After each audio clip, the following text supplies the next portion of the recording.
but we are started now. Wonderful. Hello. Tonight we return to Ayara, the land of gods and giants. To recap our previous session, our friends, after having arrived at the city of Dinas Undad, began kind of getting themselves settled a little bit. They met with Captain Beulah Highwind, the daughter of the captain that you sailed across the sea, who unfortunately passed away after washing up on the beach along with the rest of you. Told her the story of her father's final voyage, inquired a bit with Sham and his friend Bartholomew Broadrudder about kind of the goings on around the docks and other parts of the city. Eventually made your way to Phineas's flop house, meeting Phineas, the lovely Fearbolg gentleman who ensured everybody had a room that was ready to go, and for some a tree, or a beanstalk pretending to be a tree. Then some of you headed off to the bathhouse, having a good bit of camaraderie building in a private bath, steam, and rest before finding yourselves down or up rather to another level of the city where you found the bear and the butcher, a rather rough and tumble sort of tavern that apparently does not offer rooms, but they do offer something else. Fighting entertainment provided by the patrons, and also apparently the owners. Amenda and Ophalon and Ewan all rather quickly scrawled their names or marks down onto pieces of paper and had them stuck to the board. And Ophalon, always randy for a fight, decided to challenge the first person he saw, the large bugbear bouncer by the name of Cleve, who began to bring him towards the ring. And we are going to engage in some fisticuffs tonight. However, before we do so, another of our adventurers remained behind at the flop house, not really feeling comfortable with the idea of public bathing, and certainly a little not quite as excited about rough and tumble taverns as some of the rest of you are. Juniper Hawthorne, your friends left for the bathhouse a bit ago, and you have remained behind in a room that is yours for up to a month. What are you doing?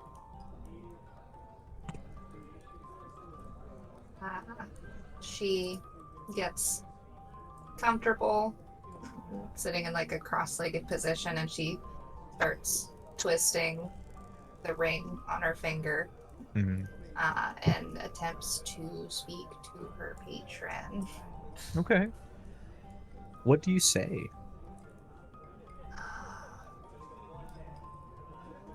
I'm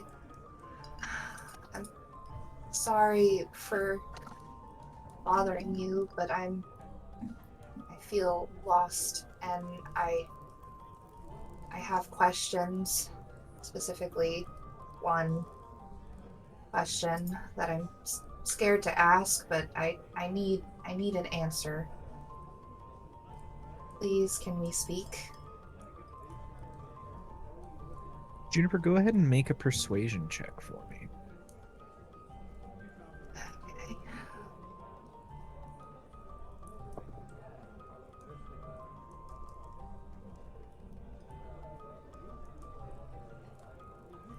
16. 16. You ask your question, or you make your statement, your desire to speak to your patron. You twist the ring on your finger, every once in a while giving just a slight pull, and still not feeling it budge in that direction off of your finger. Seconds turn into minutes. 5, 10, 20. Your friends have been gone for a while now. You're in a simple room, a bed, a chair, a simple trunk at the end of it. And that's it. And you reiterate your plea a couple different ways, a couple different times.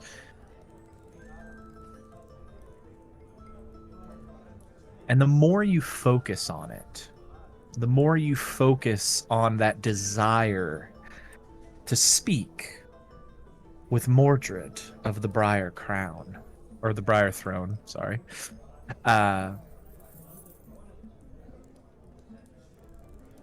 a pain starts to build like a migraine.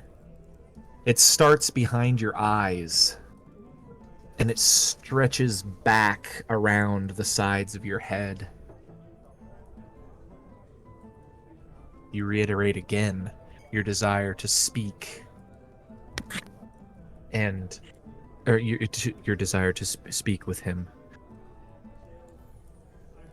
And you close your eyes, and when you open them, for the briefest of seconds, you are ensnared in briars, clinging at your skin, pulling, gripping, pulling away, and you hear deep in your head,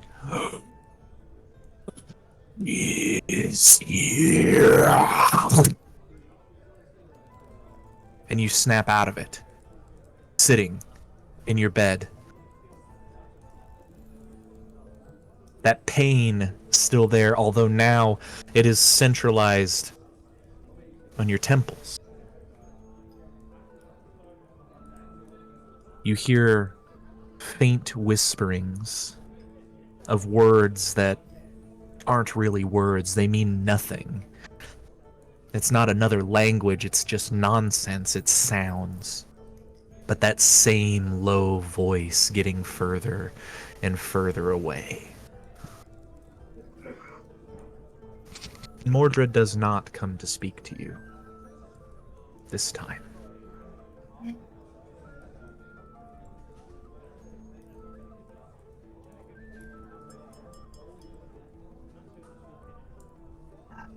She reaches up to rub her temples and then just kind of throws up her hands in the air and like I'm gonna ask to try one more time with a different question. Okay. Just letting herself get very emotional. Like, why am I here? What is it that you want from me? I'm a nobody. I came from nowhere. Why are you helping me? Why do you want me here? As soon as you say, "I am a nobody," the ring slides off of your finger and hits the ground.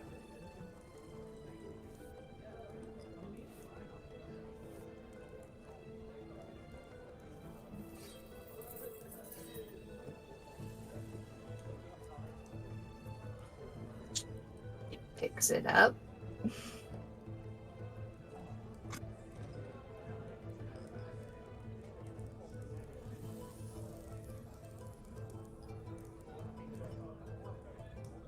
And tries to put it back on. You go to put it back on, it works. It slides onto your hand. You twist it, but it comes right back off.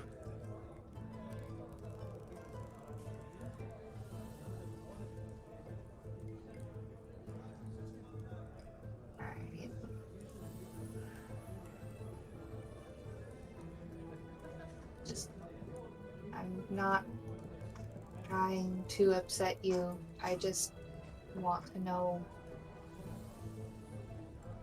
why I'm here. What do you want in exchange for me being here?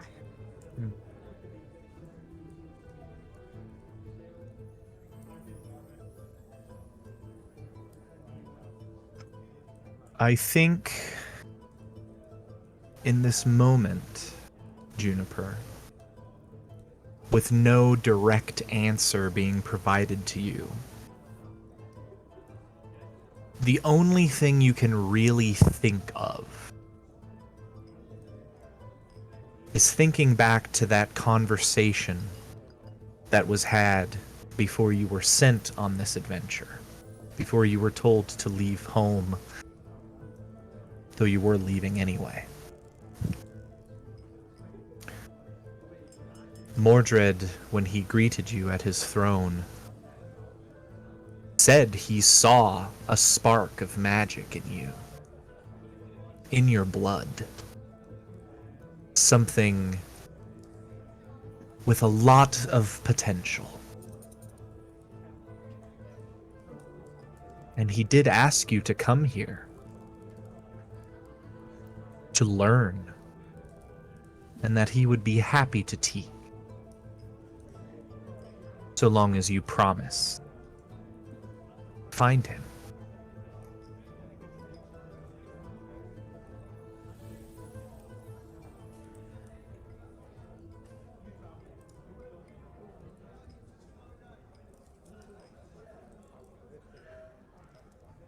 Continuing to fiddle with the ring. I'm going to keep my promise. I'm still going to find you. You said that I had potential. I believe that. He tries pulling it off again. Make a persuasion check with disadvantage. Oh.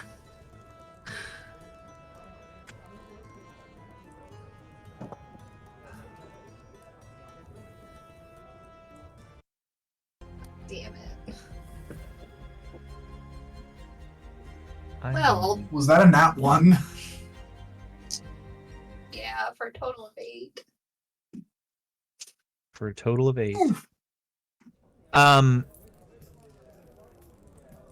You speak this out, you place the ring upon your finger, and still you can pull it on and off. Do you choose to leave the ring on for now, or are you going to do something else with it? She chooses to leave it on. Okay.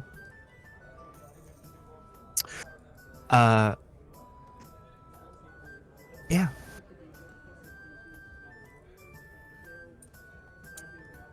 Well, fuck. Welcome to the world of Warlock patrons. Does she feel like any of her magic is missing? I don't know. How would you go about testing that?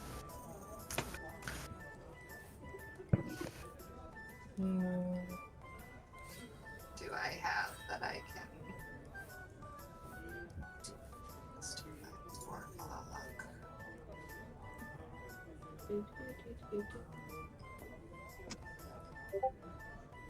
Oh, stuff.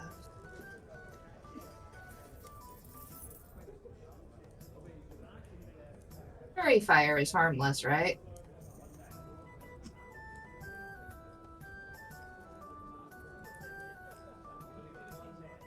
Yes. Fairy Fire does not do any damage. It just shows invisible things. That is actual spell. So without launching it at anything, Mm-hmm. she just concentrates on the Eldritch Blast cantrip that she knows that she can do. Just Mhm. kind of like gather a ball of energy in her hand. Nothing comes to your hand. Fuck.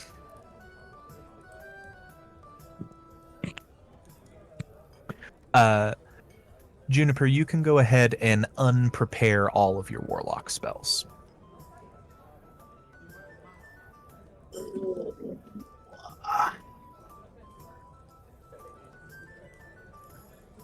Do I do that? The battery in my mouse just died. Oh no. Juniper right now be like, Yeah? Yeah, a little bit. How do I do that? Go to your spells, go to prepared spells, and just click delete on all of the ones that you have prepared. I don't see a section for prepared spells. I just see add spells and known spells under Warlock. It would be in known spells then. Just go into known spells and you should be able to get rid of the... I keep trying to do stuff and I don't have any... I have to go get a battery for my mouse. I'll be right back. Yeah. Oh, that's Fuck, man. You lose all your spells? Just my Warlock spells. that's Dang. rough.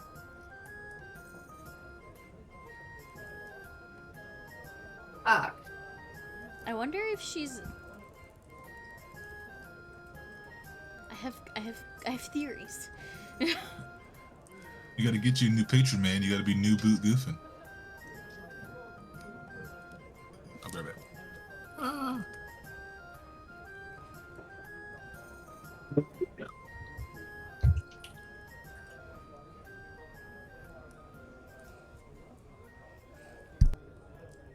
Good job.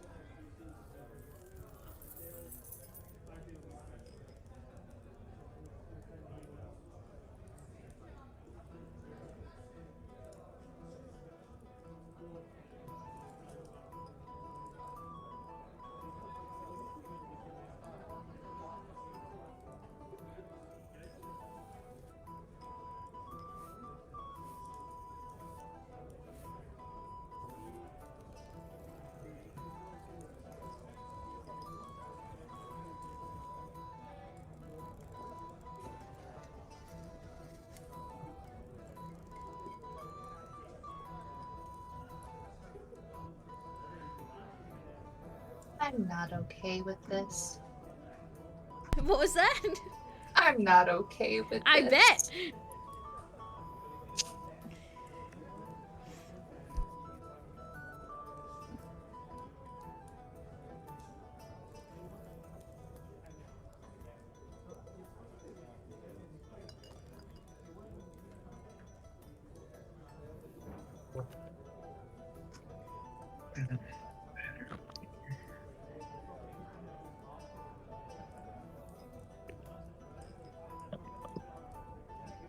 All of the batteries in my house are AAAs.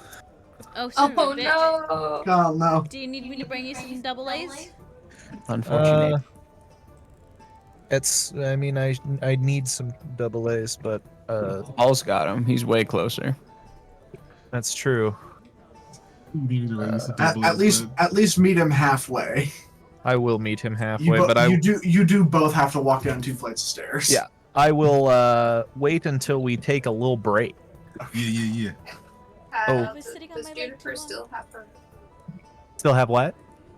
Does Juniper still have her Warlock level? You still have your warlock levels, you just do not have access to any of your warlock spells. I have a Charlie Your patron horse and my leg untoggled that is box numb. for you.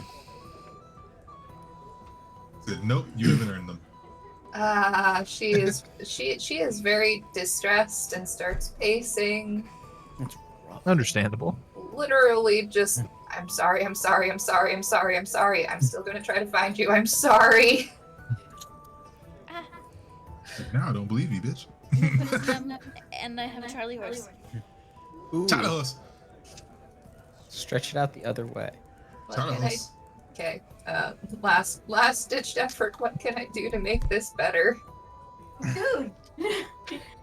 You see a rock. You see a rock get kicked from nowhere. It means kick rocks. I will, for the purposes of this, Juniper, I will say, you pace for a while and you say like, how can I make this better? I don't think you get any further response of any kind.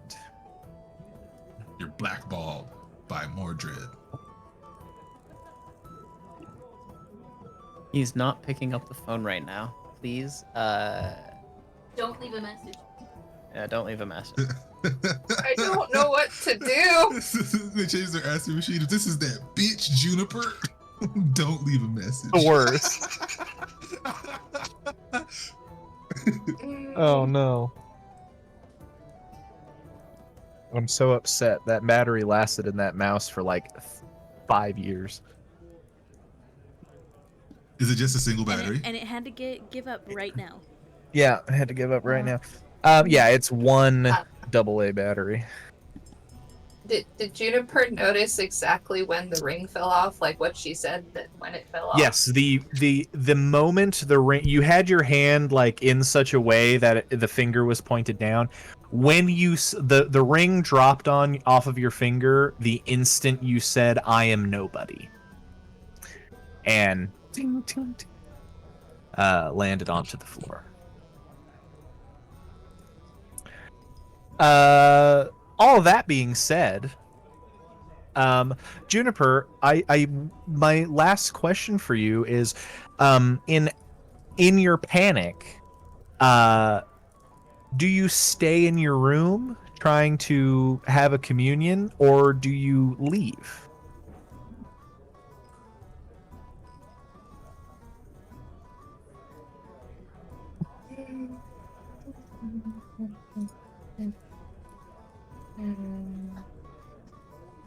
She goes downstairs to see where her friends may have gone off to. No stairs. You open the door and look out into the courtyard of this space. They're not here. They left a while ago. You watched them leave. No. She goes and looks for somebody to tell her where they went. You knew where they were going. You heard that there was they were going to a bathhouse up 2 minutes up the road, like not far at all. Okay. She just kind of meanders that way, trying to find her friends, her companions. We're going to leave Juniper there for a little while, and we're going to return to the Bear and the Butcher. Ophalon, the sand pit has been prepared. A line has been drawn down the middle of it. Cleve, the massive bugbear, here has removed his shirt. You see this shaggy brown hair all over him. He does look somewhat bear-like, but you look at the face and there's definitely a goblin look to it. He has just finished tying a length of rope between his ankle and yours. And he has announced the next bout is about to begin here. Ophalon versus Cleve. For just brief reminders, I'm just going to go over the rules of fisticuffs one more time, because it is not quite the same as regular combat. I was just reading through them. Yes. You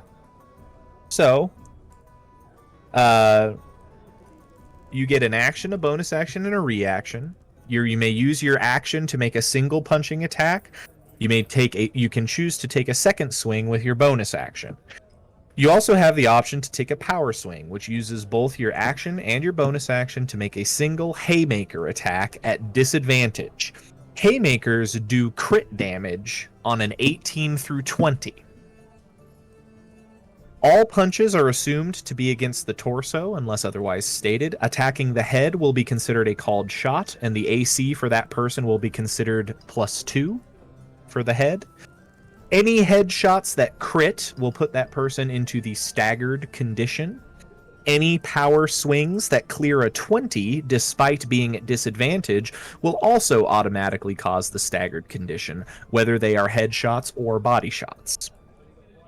A staggered individual has disadvantage on attack rolls and athletics checks for 1 full round. There's no save, it just ends.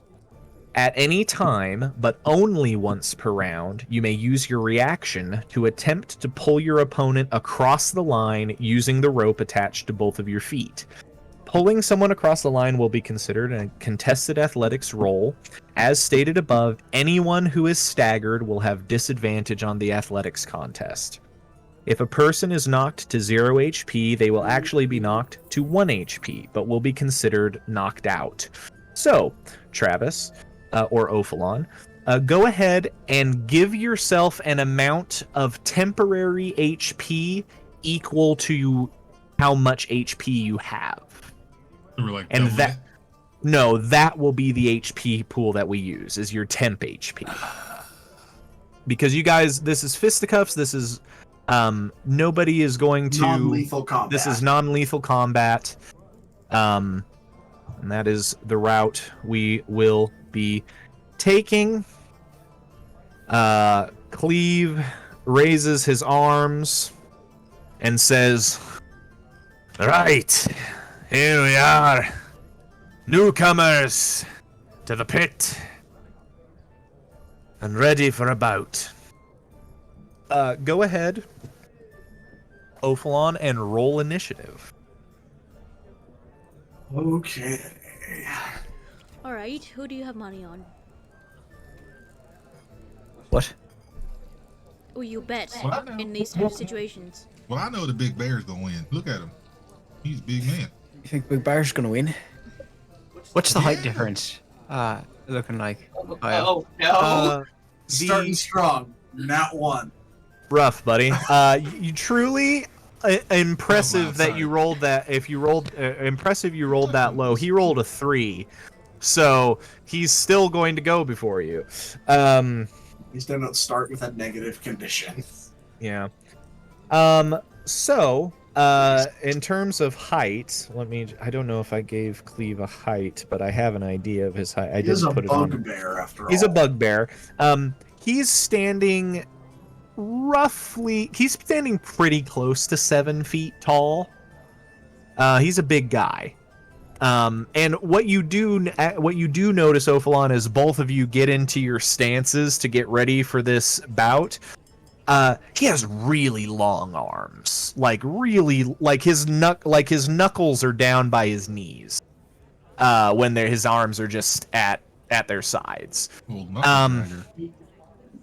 Cleve, as the bout begins, Cleve gives a grin. He takes 1 step back, so he's just out of your range. Kind of like he's trying to pull you towards the line in the center, by just walking backwards. But as soon as the rope goes taut, he swings his arm around, and his abnormally long arm is still able to hit you. And it cracks into your jaw, or cracks towards your jaw. He has to make the attack roll first. Attacks the sound barrier Alright, towards your jaw. You got a point, Ominda. He's got long arms. It's kind of foolish to bet on anyone but the big feller, I feel. Yeah, look at that. Look at that knuckle dragger over there. He's gonna have. That's look, going he's to swinging. be. And he is going towards your jaw. So what is your AC plus 2, Travis? 18. 18. He rolled a 21 to hit. He rolled a natural 15. He is going to roll his damage for that first attack. That's going to be You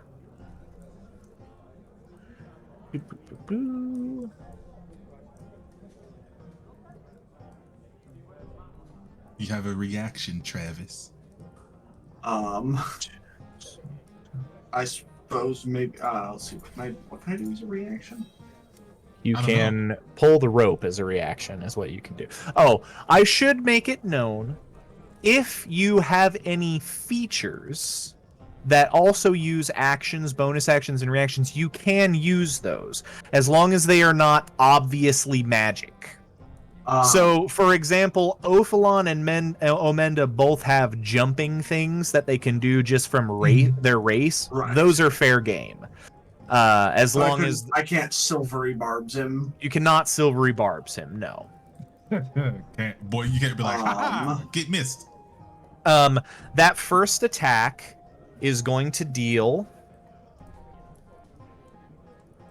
16 points of damage as he collides the fist with your jaw. Well, that's half. Yes. Here, hold on a second. Oh, And I that's why can't you don't, fucking you don't that. try and hit the can't- first motherfucker I can't that change you the see. music because I don't have my mouse. That's okay. He cracks it. I will say there is a reason why that attack did a little bit more damage. It has to do with him being a bugbear. He cracks you upside the jaw with that first attack, and as a bonus action, he's going to make just a regular attack at your body. A 15 to hit. So that one whiffs. That is the end of his turn. He is, however, just outside of your range. And you cannot cross the line without forfeiting. So, what's your plan here, my friend?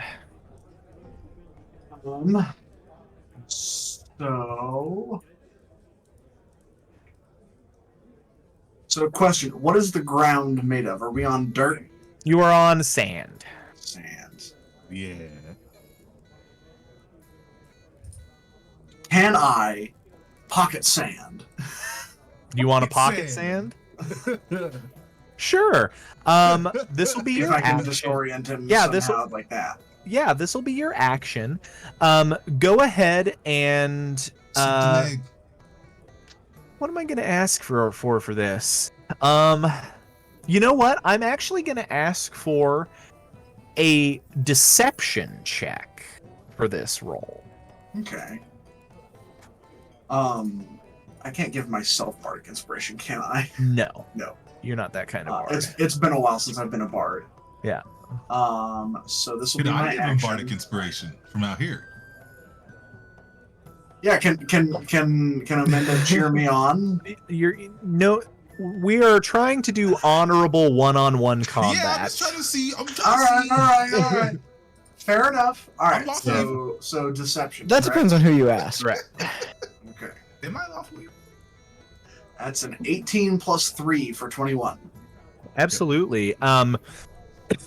You reach down, you grab some sand, and you it look like to cleave. What it looks like you're doing is it looks like you're trying to figure out how to get him back towards the line. Yeah. Which is kind of what you're doing as you reach down and grab a little fistful of sand and fling it up at him, right into his eyes. For that bit of creativity, we're gonna say that has caused Cleave to be in the staggered condition. So if you wished to attempt a pull on the rope, now Yes, you I'm probably going to- won't get him across the line, but you could get him back to you. I'm going to make an attempt to pull. Absolutely, he will have disadvantage on his athletics roll. Go ahead and roll athletics yourself. All right. That's a 16. A 16. That is for Cleave. Not a 16. So you get the sand up into his eyes, and you reach down and yank on the rope, and he stumbles forward, not across the line, but back up to it. And you do still have a bonus action with which you may make a punch, should you wish. So cool. Yes, I will attempt a big old swing-em-a-bob. Go for it. Now, can I let's see?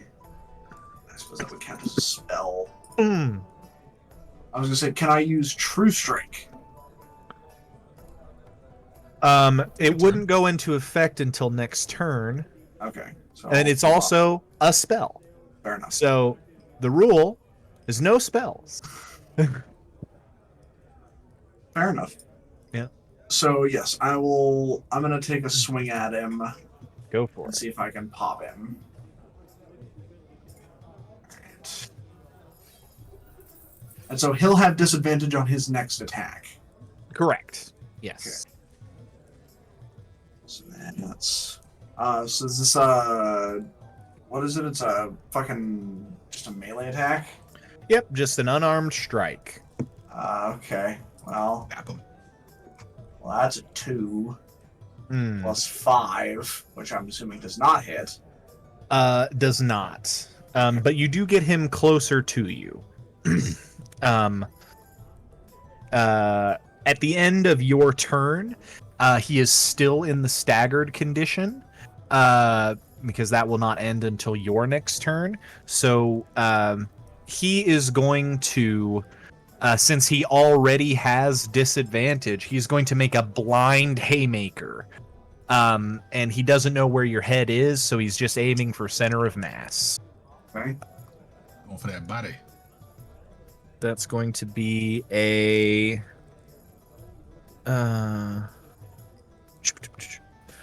that's going to be a 15 to hit. Miss. Miss. Yeah, he swings that long arm again, but this time you're ready, Ophalon, and you duck under it, and you feel like the underside of his arm brush along the top of your horns, and you hear people in the crowd, oh! Yeah, stick and move! Stick and move! That's the end of his turn. Ophalon, what are you doing? At the beginning of your turn, he comes out of the staggered condition. Okay. Yeah. So let's start off with a good old-fashioned punch. A good old-fashioned punch. Let's All right. Punch. So this is an arm strike. That's I a think I got my 21 limit. this time. 21 Yeah, nice. absolutely hits. Kablam. For the purposes of this fight, I should've your called that, but whatever. that's fine. For the purposes of this fight, your unarmed strike is going to be 1d6 plus your strength modifier. 1d6 plus strength modifier. Yep. Should have called that as a headshot, but oh well. That's fine. Alright, so damage is 8. 8 points of 8 damage. points of Absolutely. damage. So that's my action. So I've got a bonus action and my Mhm. reaction. So Your bon- I'm gonna attempt to pull. Okay. This one will not be at disadvantage for him. Let's see. Shoop, shoop, shoop.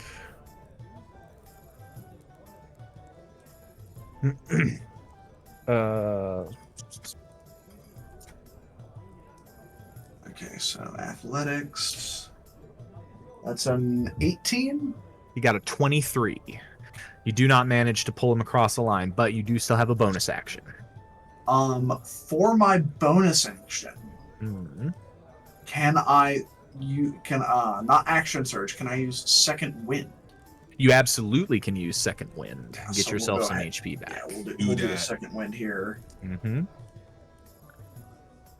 Ophalon, after trying to pull Cleve across the line and realizing that this is a sturdy bugbear that will not be moved, the crowd is like really into the fight, but Ophalon just takes a breath and gets that big stupid grin on his face. Like, all right, let's do this shit. I get I get the full max out 12 hit points back. Hey, there you go. Hell yeah. All right. That's going to bring us back to Cleve's turn. Cleve is going to he's going to make 2 attacks, one with his action and one with his bonus action. The action is a natural 20 to the body. The second one is a not that. So the it is a critical, but it is not a haymaker. So Right, it just I will be does staggered. so it just does crit damage, which for this case is going to be pretty low. You're going to take 12 total damage. That was less than the first attack that hit you. Okay. So I Um, just healed. yep. So that one, 15. as he swings at you, he takes you off guard as you're taking this breath, and he just gets you right in the ribs, and you go, ooh, and as you like double over, the other fist goes right over your head. That is the end of Cleave's turn. Okay.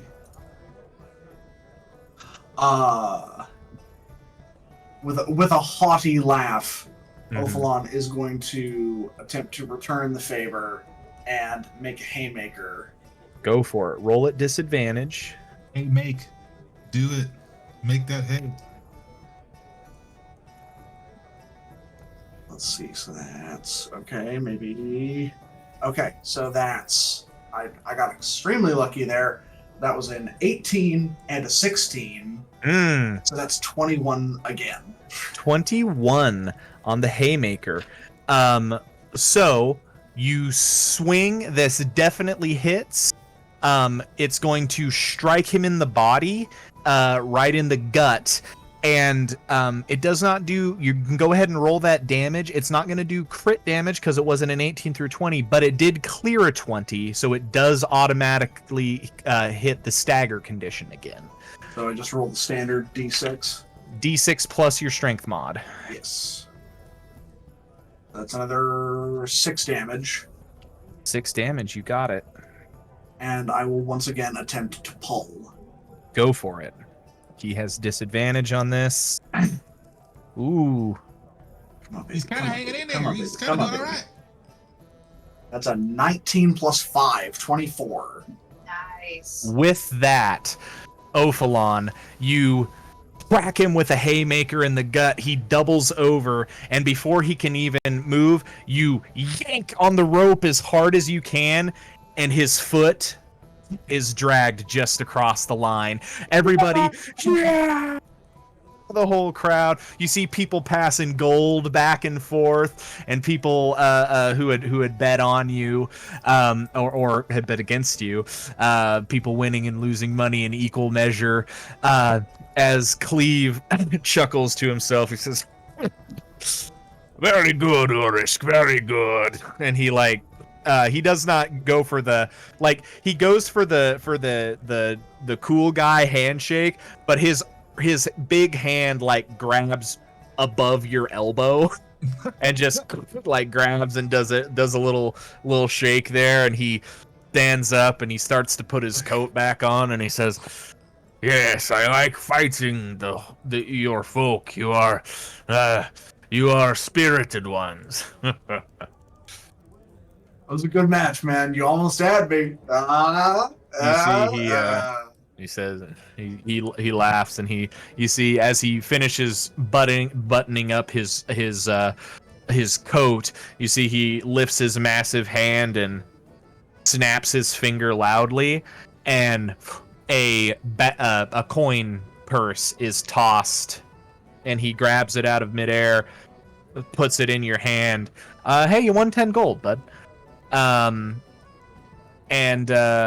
you see Cleve, he goes, "Thank you for the match. It was very entertaining." And you see he looks to the crowd. He says, "The winner, Ophalon the Urish."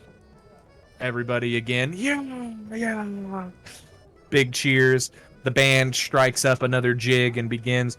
And nobody heads towards the pit immediately. Fights can kind of just happen at any time here.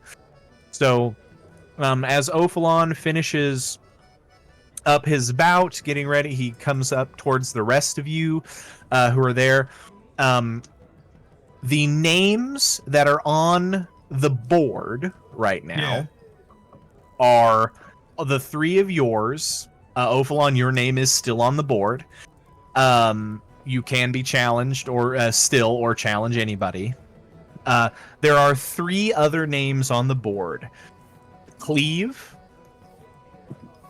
Grash, I believe, is the name of the orc that I made. Let me find out. That sounds correct. Something like that. Yes, Cleve, Grash, and there is a another name that is Howard. It's Howard with Howard? a T at the end. Howard. Howard. Those are the 3 other names on the board. But while that fight was happening, the rest of you that were kind of setting yourselves up with a place to eat and drink, drinks and food have been provided. It is much as you would expect. This is a tavern, and it's also a butcher shop. So it's assorted roasted meats that are just placed on the table in front of you, as well as mugs of just not tremendous ale. But it seems to be the house specialty, and you got to fork over some coin if you want something The good stuff. good here. All right, I'm not drinking the piss water, so Oh, I see. I might actually take a piece of gold and see if I could get something better. So that's just my emotions for it. You lads do whatever it is that you guys do when you're together, I suppose. Except kill each other or sell each other off. And I look directly at Amanda. And I will turn around and head to the bar. Understood. I can't sell nobody or kill nobody. I might as well start fighting. And Amanda will get up and head towards the sand pit. And as he heads towards the sand pit, he begins he's kind of wearing like a full on, like, you know how like a pirate has like the shirt, the coat, and then the thing, you know? Mm-hmm. All strappy and shit. You see him kind of undoing his straps as he goes, and he kind of drops each piece a little bit on the way. And as he takes his shirt off, which just buttons down, kind of like everything is a button down. Yeah. He'll take his shirt off, revealing that he's not a particularly young grung. He's 35. Yeah. Oh, that is a good point. Are you still is an disguised adult as a man. dwarf? Oh no, I've been like a grung. Oh, you've been a grung? Okay. Yeah. And he drops the shirt, revealing that the skin underneath, while old and amphibious, still houses. It's not a large body because he's a pretty small grung, but it's a tight body. Yeah. Man's is built like he's been in the seas. Hell yeah, dude. And he takes to the center of the sand pit with his glower still at his side, and he'll kind of pull it out, and he'll let out a big large toot, and then he'll kind of raise his hands, and his skin, you really haven't been able to see it. It's We did just get really, back from a bath. it's really like a We did just get back from a bath. that is very true. Did just get back from a bath. But I haven't described the skin yet, I suppose. Oh, sure. But his skin is like a very bright red, as you would see from his face.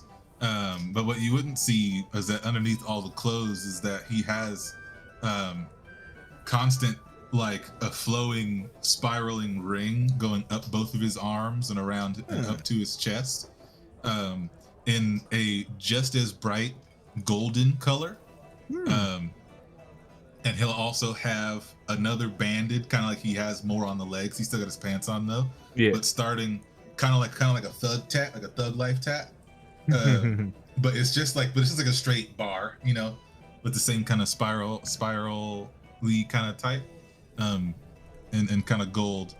And he'll kind of just yell out, "Who wishes to fight Amanda E. Hector, Scourge of the Seas?" You see the people see you approaching, and people start to look excited, and then they hear you make this declaration, and you do hear some chuckles from the audience at this statement. But you hear one particular voice from nearby say, Well, I guess that'd be my job then, eh? And looking over, you see a brown-haired halfling.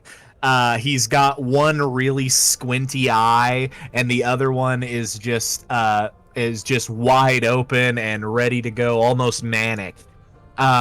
He hops down. You see he has just a little, like, just a chin goatee, just right at the tip of the chin. That's it. It's a little one of these. Yeah. Yep. He gives you a smile, and you can see he's missing a lot of teeth. He's dressed in kind of regular tavern goer's garb, although you do see he has a pair of particularly shiny black boots. It looks like it's the one thing that he takes the best care of on his person. Right. Meanwhile, all of them in his leather goods are all shitty and tattered. Yeah. Were once black and are now brown. Yeah. He jumps off of a stool and cracks his neck and begins to head towards the pit. You hear a couple of voices from in the crowd say, "All right, Howard, don't give him too much trouble, eh?" And Howard says, "No, of course not. It's new blood. What would I be if I was here to embarrass him thoroughly?" And he walks down, and you hear Cleve once again from his post by the door says, "Another match. Howard versus," and then he looks at the piece of paper that Omenda gave, did not give his name, put a mark on it, and just says, "The Little Frog Man." I could just go. And like as he kind of announces, he's taking his shoes off, and as Omenda takes his boots off, they're kind of like up to like the shins, high shin boots, because they're for the seas. You realize he kind of has to pop them off of the calves, revealing that he's got massive honker calves. Because man can jump pretty high, pretty far, yeah, man pretty can wide. Jump pretty high. Yeah. Man's calves are built like for sure brick shithouse. As Howard approaches the pit, things are starting to get ready. The line is redrawn. The sand is smoothed out. The rope is tied between both of your ankles. While that's happening, Kyra at the bar. What are you? You walk up, and there's this kind of really grim-faced half-orc behind the bar who Cleve had introduced as Grash, but that was from across the room. You see he's just got this disgusting apron, and interestingly, no visible tusk jutting out from the lower jaw. Just actually a much more humanoid looking face than many half-orcs you might have seen. Or a human, not humanoid, but yeah, a much more human-like face. But the skin is still very green. The hair is black and ratty, tied back in a ponytail.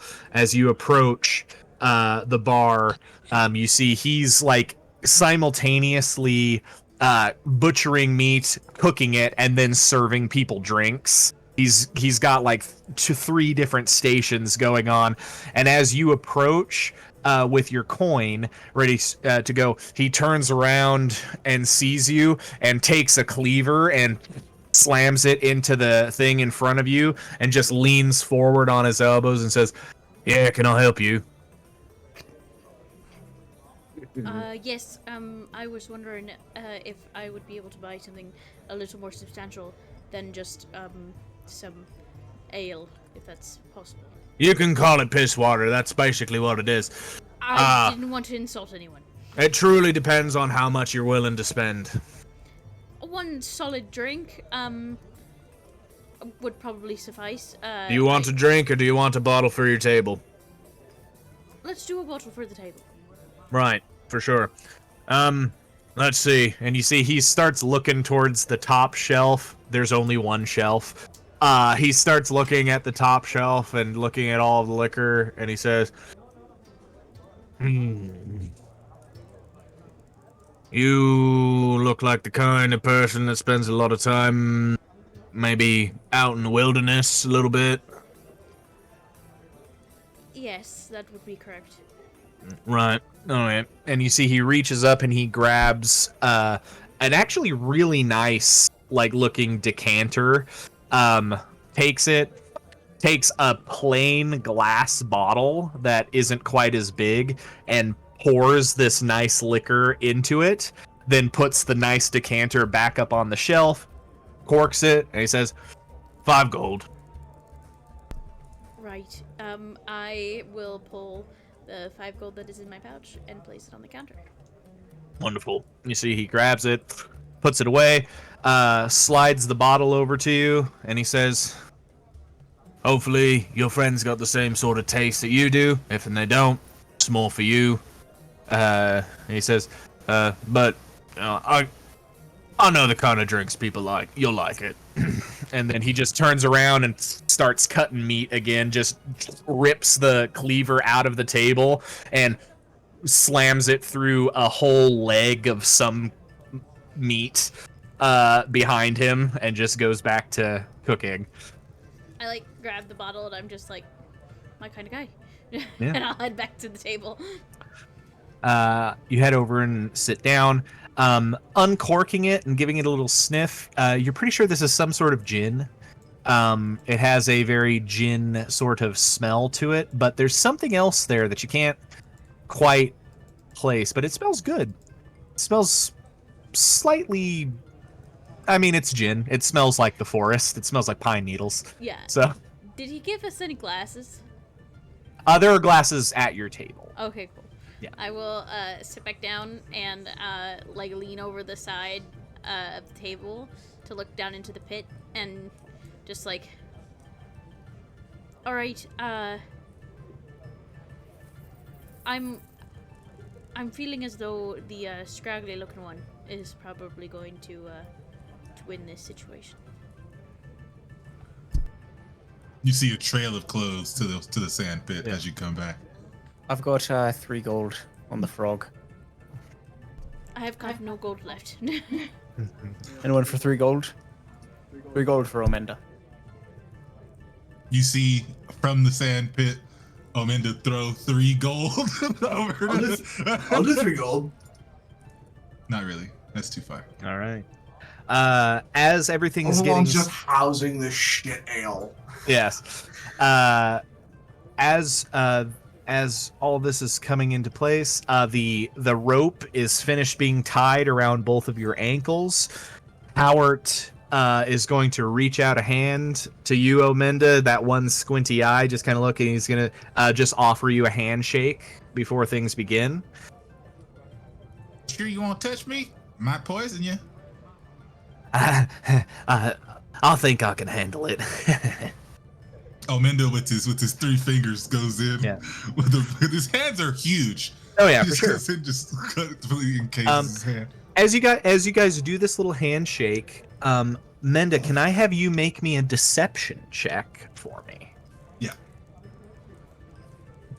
Ooh, damn. Sad. Got my dice a little too high. 7. All right. As you do the handshake, you see he kind of like shakes his head a little bit as the natural poison on your body kind of gives a little jolt up his arm.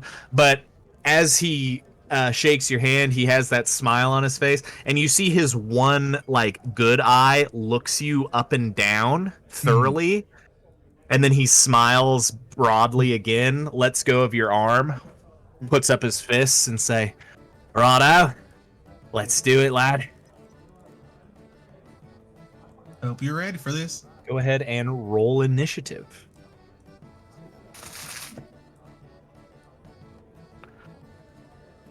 Man. 14. He also got a 14. What is your dexterity? The modifier or the number? The modifier. +4. The number. 18. Oh, it's rollies then. We got to roll again. Rollies for On God. art. He rolled much better. I did 2. Dirty 20. Also a dirty 20.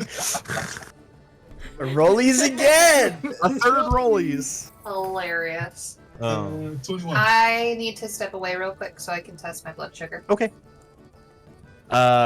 He rolled really shitty on that one. He rolled a 6. So Menda, you will be going first. I imagine they both like twitched twice. Yeah. Like before, like they're like. Just feeling each other out, like. Oh, I forget they're both squirrely. For the purposes of this fight, Omenda, your unarmed attacks, you can use a D4 plus your dexterity modifier for your punches. Okay.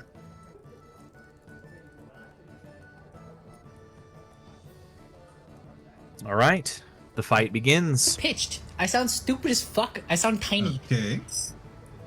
でも日本語使うといいよな。 So, first thing I want to do, Kyle, is ask you a question.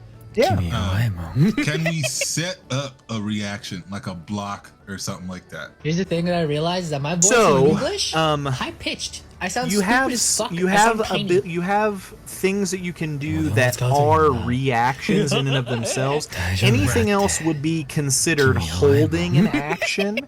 You can't holding an action uses your reaction. So if you wanted to hold an action to strike at a certain time, if you wanted to That would be a reaction. yeah, that uses your reaction because I it see. basically takes your action and puts it in place Alright. of your reaction. Instead of playing 3D chess, I gotta play 4D. Cool. Yeah. All right. So first thing I want to do, we're probably the same height, just about like 3.5. Pretty close, yeah. Yeah. He's probably maybe an inch shorter than you, Nice. but he's a really broad halfling. He's 3x3. He's a 3 feet tall, 3 feet Yeah, wide. yeah. He's just a square. Yeah. But he's got a bad eye and a good eye, right? Yeah. All right. So, Omenda, seeing his fucked up face and teeth and shit, he's gonna try to do a. He's not gonna close his hand. He's gonna do like an open hand, like a swipe. At the face. Yeah, for sure. Yeah. Go for it. Roll to hit. Is your slap boxing? You're going for the head, so his AC will go up by 2. Okay. So that is. Oh, I see. I forgot how to play D&D for 14. A 14 does not hit. I will then. Yeah. For again, we're not doing regular combat rules because this is fisticuffs. So your unarmed strike, your plus to hit, you can use your dex mod plus instead of your strength mod if your dex is higher. So by default your unarmed attack uses strength, but for so whatever yeah. So even the +4 is like off. It would technically be like a +6. Yes, it would be a +6. Oh, okay. So then 16. 16 a 16 still misses because it was a called shot for the head, but it was closer. He like dodges just out of the way, barely. Okay. You swear you feel your hand like brush his nose. And like as I do that punch and he pulls back, I'll use my bonus action to do my little grung. Oh, that's my phone. Sorry. Come on, Squishy, you got this. It's the little jumpy thing, the 25-foot jump thing. Yeah. I'm gonna use that to like kick my leg to like try to pull him. Yeah, for sure. Towards the dealio. Yeah, go for it. So this is a bonus action. So what I'm gonna say is this. I'm going to call this a surprise. I'm gonna call this a surprise jerking of the rope. So roll a deception check for me first, and if you clear a 15, he'll have disadvantage on this athletics check. Okay. Ooh. 13 plus 5. 13 plus 5. Okay, so he's going to have disadvantage on this this athletics check. You also need to make an athletics check as you jump away trying to pull him across the line. Could I call acrobatics?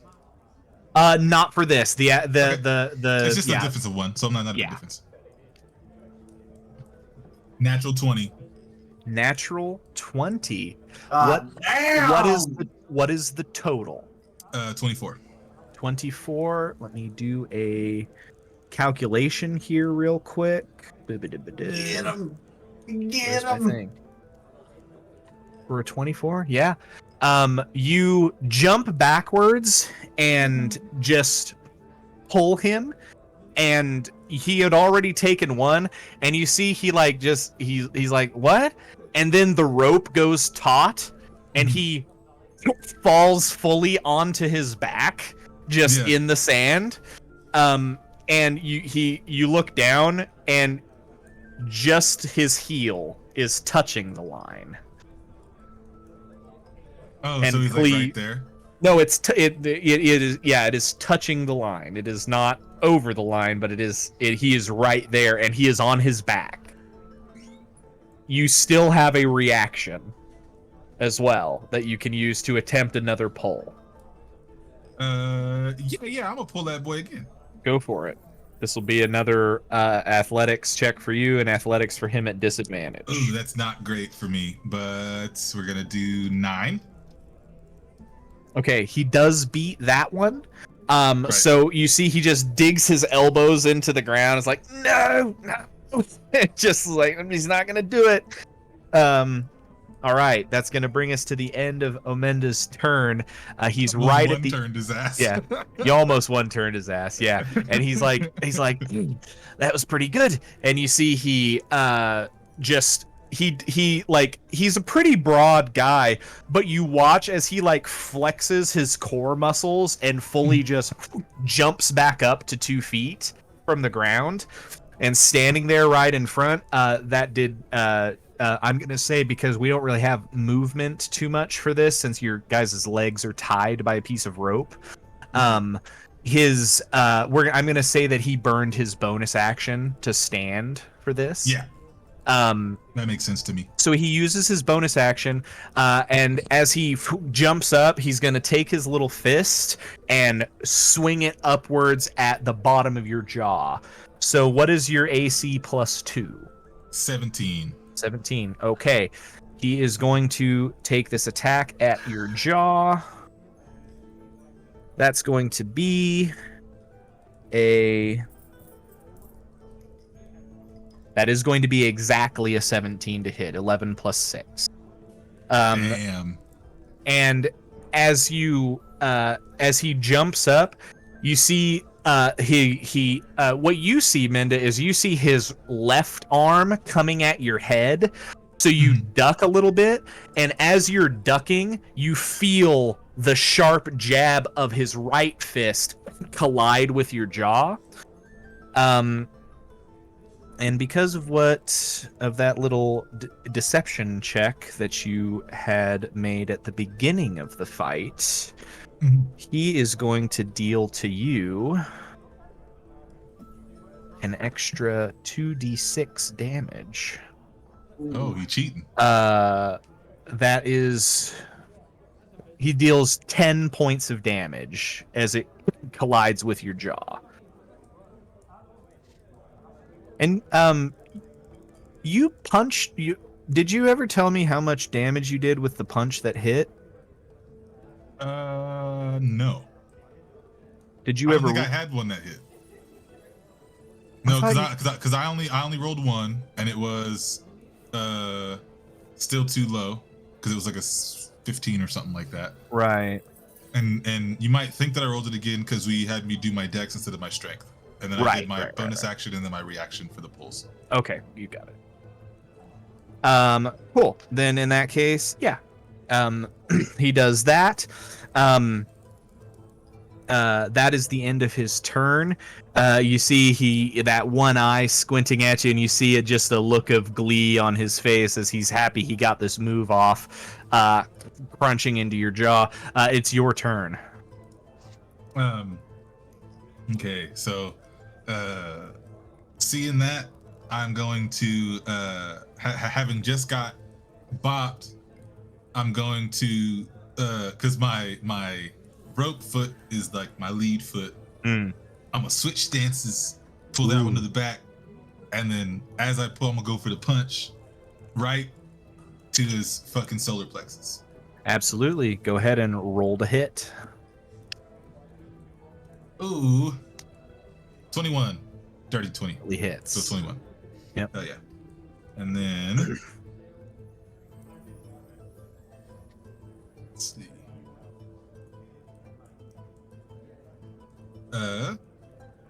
7 damage.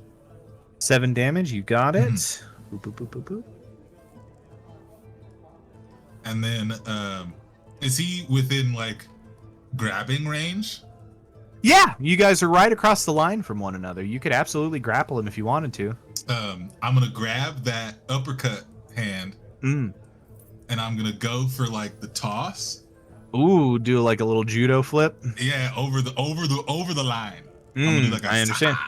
Yeah. Okay, so we'll call that your reaction for this round, and we'll call this the contested roll. So go ahead and roll athletics.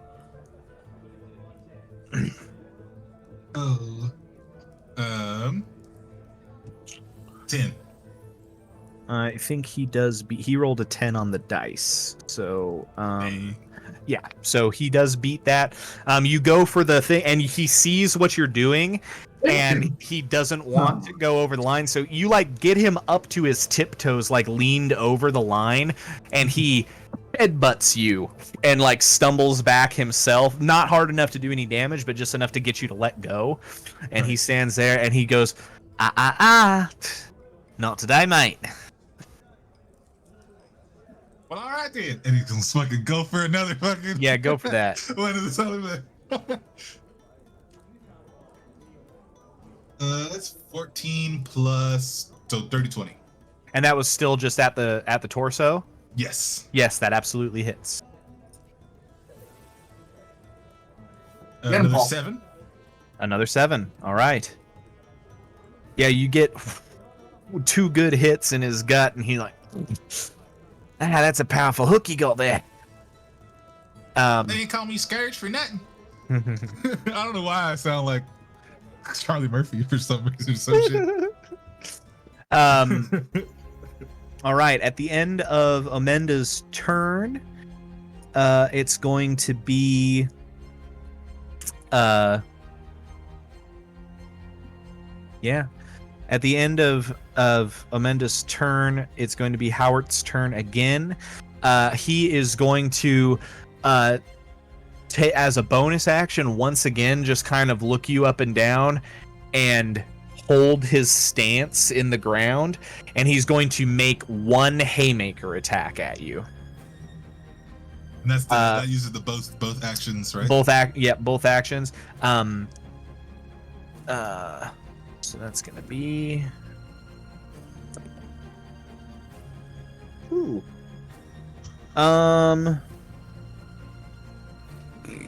17 to hit. Just a body shot. That's the 15 for that, yeah. Oh no, Yeah. plus 2 for the haymaker. Plus 2 for the head. So he got a 17 total. Oh, okay. So 15 cool. regular. So he's gonna hit you with the haymaker. It still wasn't high enough to be a crit. Or I'm sorry, to do crit damage or to count towards the staggered condition, but you are going to take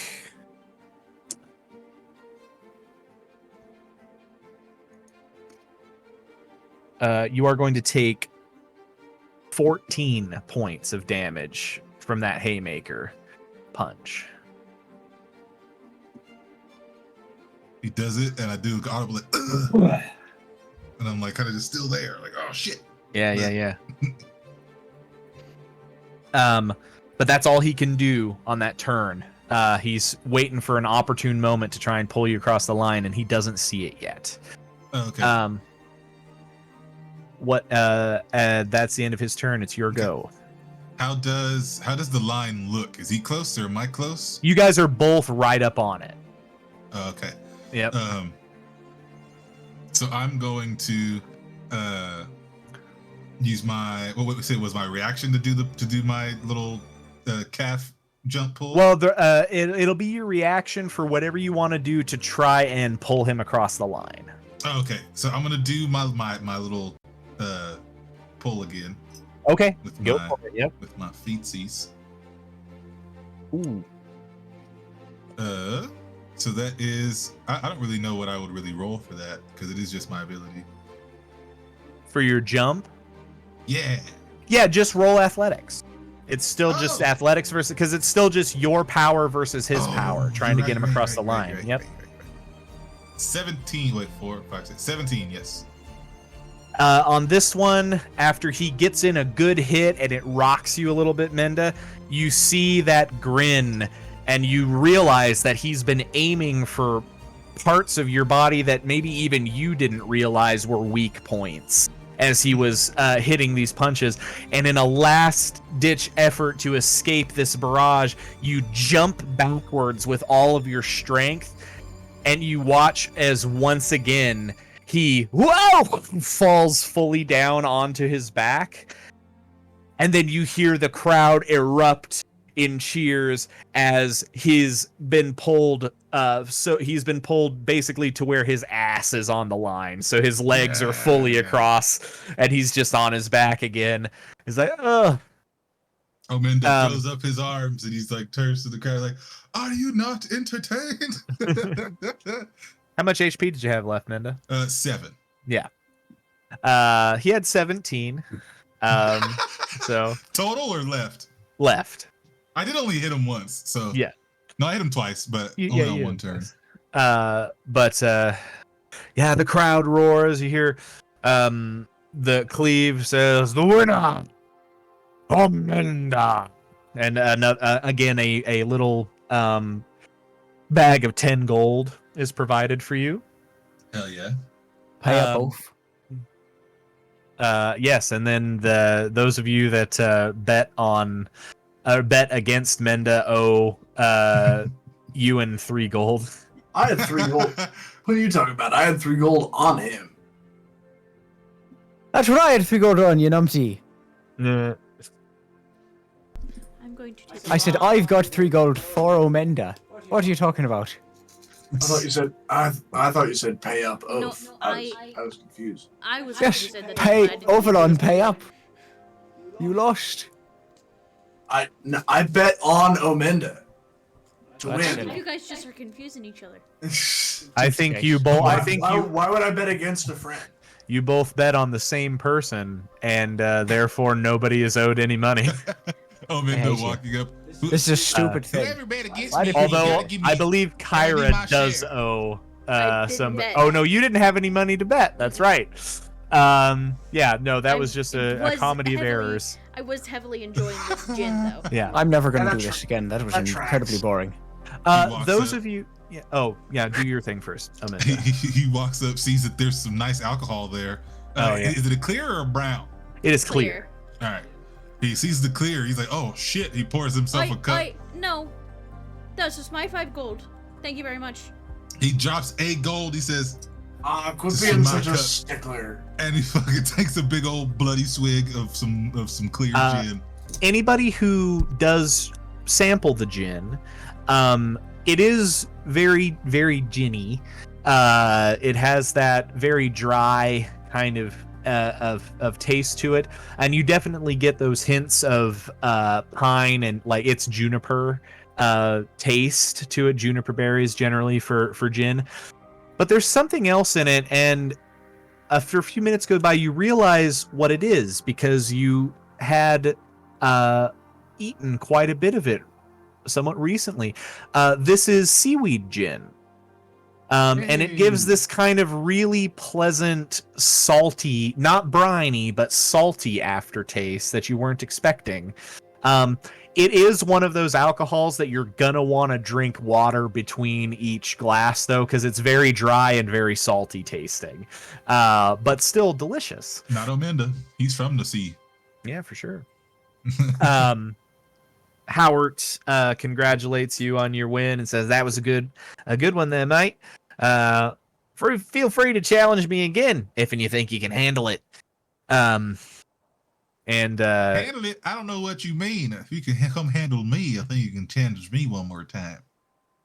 You certainly have some powerful legs, but I know those punches. I know where I was hitting, and I think if I'd gotten one more, I think I'd have been walking out of there with 10 gold. And he says, "Cheers, mate," and returns to his people. For the purposes of meta knowledge, just because I think it's fun, Howard was an inquisitive rogue and was getting sneak attack on his punches. That was the deception check that you made before the fight. He made an insight check, and he rolled a natural 20, and you rolled bad. I rolled bad, and he got so he was able to use his sneak attack on you, even if he didn't have advantage on his attacks. He also had a way to, he never got a chance to do it, but he also, because of the rogue's steady aim ability, had the ability to make a haymaker a straight roll instead of at disadvantage. Right. So that was going to be where he was going to get you with big damage. Which, Kyle, how long would you say that match took? It took about 2.5 rounds, which is about 16 seconds. 18 seconds, somewhere in there.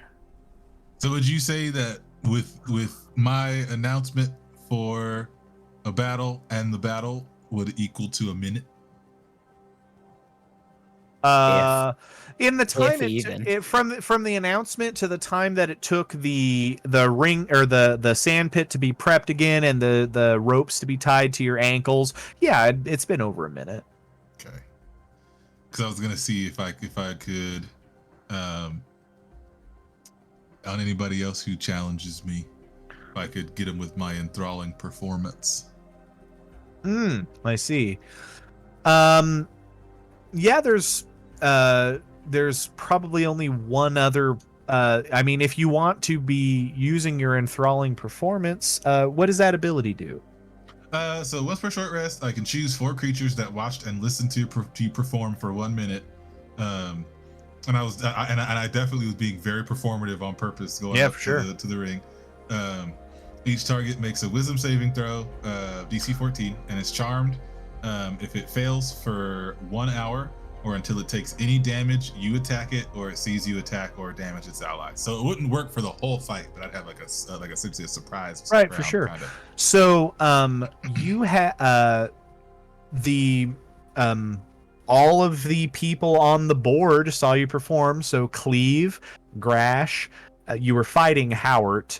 But Ophalon and Ewan as well. So that's exactly 4 people. Nice. Hell yeah. So do they have to make saving throws? Yeah. We'll just have all 4 of them make saving throws. Okay. I want to see how much money Amanda wants to make today. Wisdom saving throws, right? Yes. 19. Darn.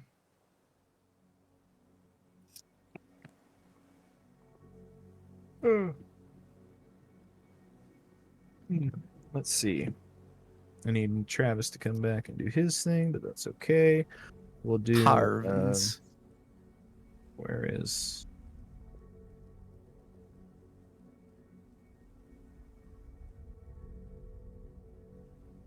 Okay, Cleve is going to roll his enthralling performance, or roll his wisdom saving throw.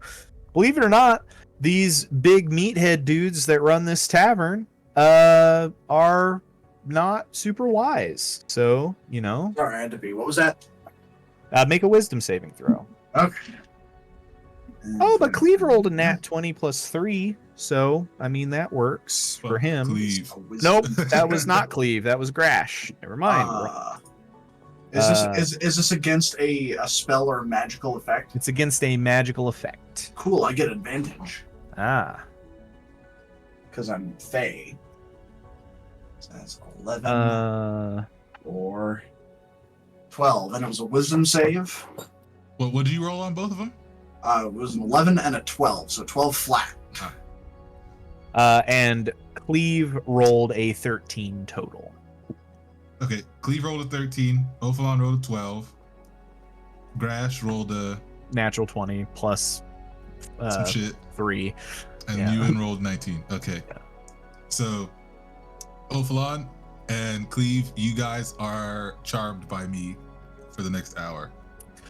For the effect of this at the moment, until he comes to speak to either of you, Ophalon, you're really impressed with Omenda's fight. And Cleve is also very impressed. He's very good, very good. But yeah. Did a lot of fighting out on them boats, so, you know, had to get pretty crafty with all the pitch and yaw of the seas, you know? Crafty indeed. Do I need to make a constitution save because of the alcohol I'm drinking? For the purposes of this right now, I'm gonna say no. Okay, you guys are doing okay. Did Kyra not put her name on the board? I forget. Mm-mm. I am a creature of habit. And I'm an extremely violent person, so I don't think that's a good idea. I'm not really worried about it. See, I've taken many alive, and that little boy is still alive. Yes, little man, but, I guess. Let's just say once I start, it's hard for me to stop.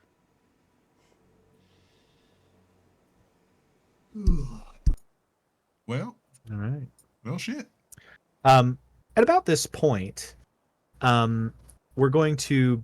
I think there is at least one more fight that would like to be had. But I'm going to take a brief cut away from the bear and the butcher. We're going to return we're going to return to Juniper. Juniper, you found the bathhouse. You oh yes, we will be taking an actual break here in probably about 15 minutes, and then I'll go get a battery. Juniper, you found the bathhouse. There was a white-skinned, white-horned, white-haired tiefling with pure black eyes, not who didn't blink a lot, that you met there, and she said, I know the people that you are describing.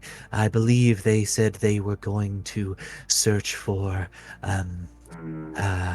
a place to get food and drink and also entertainment. So I would try the bear and the butcher. If they were looking for physical entertainment, that is the closest place to go.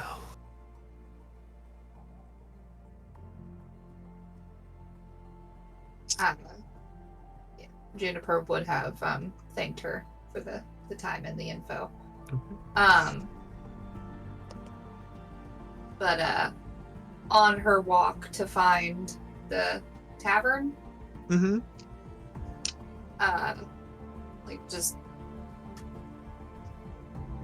voicing her frustrations aloud to the ether that seems to be ignoring her.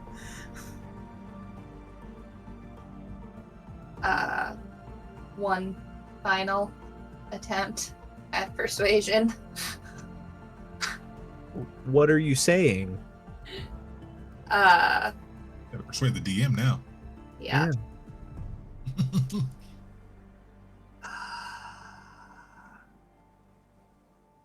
Out of curiosity, is there like a tree nearby on the path that she's walking? There's you get there are trees around. Not a lot, but in some places there are trees, yeah. She just finds one that's kind of tucked away and leans against it and just kind of rests her head against the tree.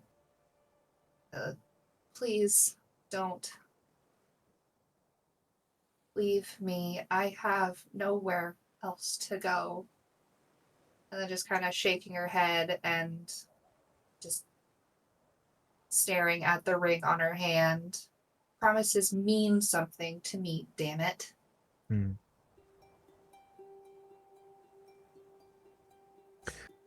You sit there, your head against the tree, you say these words, and not from the tree, but from off to the side, go ahead and make a perception check for me. You're hyper aware right now. Go ahead and take advantage.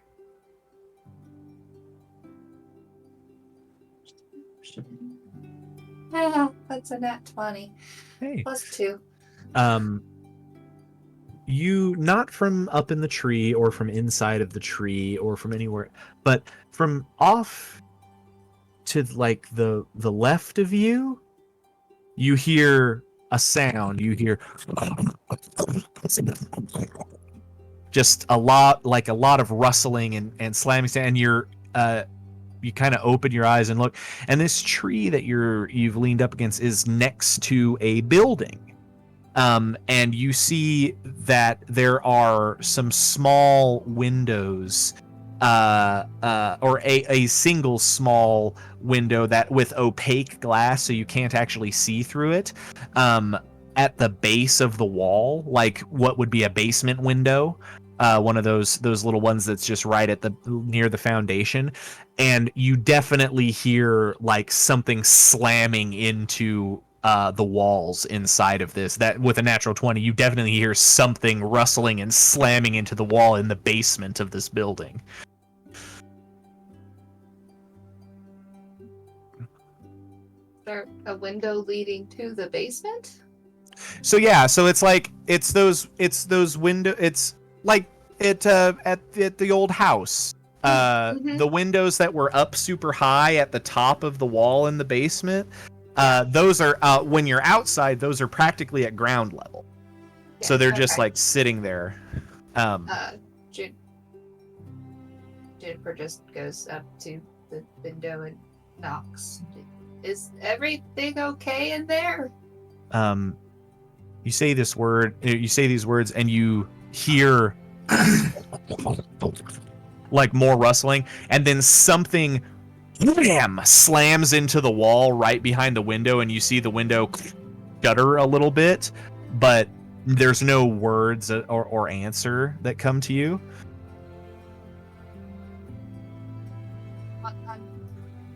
Car alarm going off in the distance. Sorry, Travis was distracting me. What did you say? That's what you hear. You hear this this wham, this slamming sound against the wall right by you, but you don't hear any words. Nobody says anything. Oh, Lord. Is there a way to get into the basement? The window here definitely is not large enough for you to get through, even if you could get it open. But you're just off to one side of the house. The main door to the building is around to the just around the corner. She goes to the front door and knocks. Yeah. As you come around, and we'll carry over that natural 20, you see above the door here a sign which you think you remember seeing with your friends earlier. There is a it's a sign that says "The Blooming Heather," and there's a little shock of heather-like flowers underneath that on the sign. And from these windows at the front of the building, you can see the shelves in here, and it's plants and vials and potions. This is an apothecary.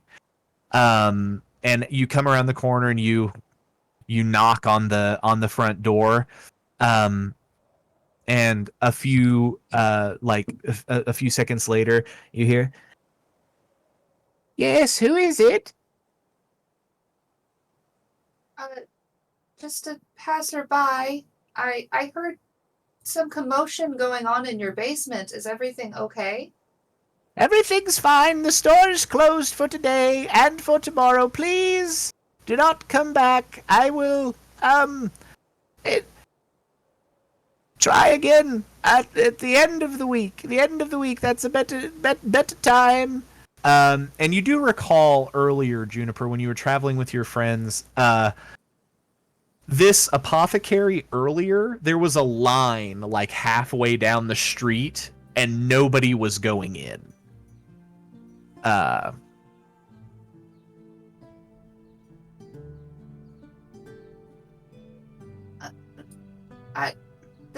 The sounds I heard coming from your basement are very concerning. If there's anything I can do to help, please, I'd be happy to help. Make a persuasion check.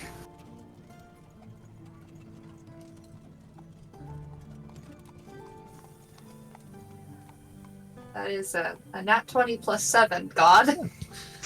Where the frick was that earlier? A couple of seconds goes by, and you hear like 6 locks being undone on the backside of this door, and the door cracks open, and you hear this little voice say, "All right, look, you can come in for a minute, but just keep your voice down. We don't want to bring the Emerald God down on us. Come in." And she opens up the door here. And I will show you a picture of who you see. It's Victoria. This is going to be in the character art chat. You see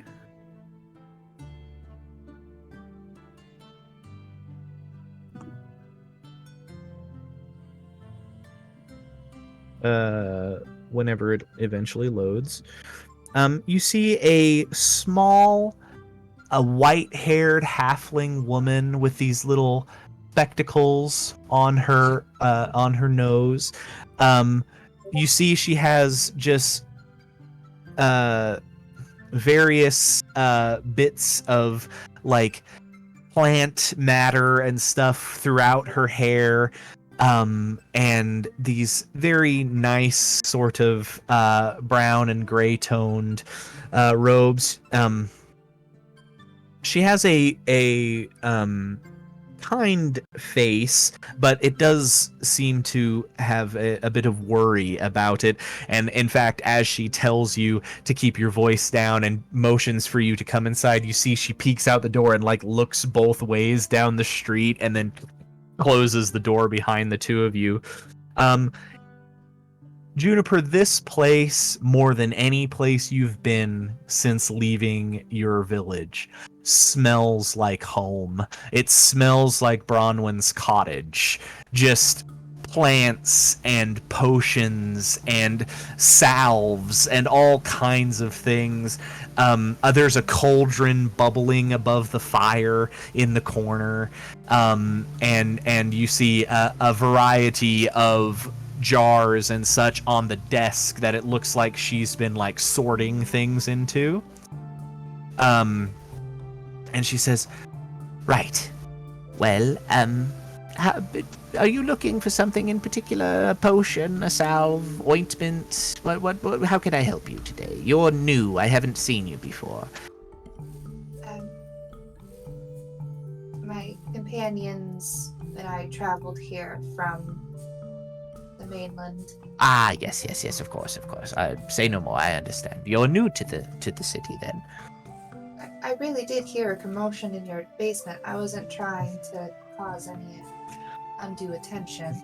I was just concerned. You see, she says, "My name is Juniper Hawthorne. It's a pleasure to make your acquaintance." Oh, that is a lovely name, Hawthorne.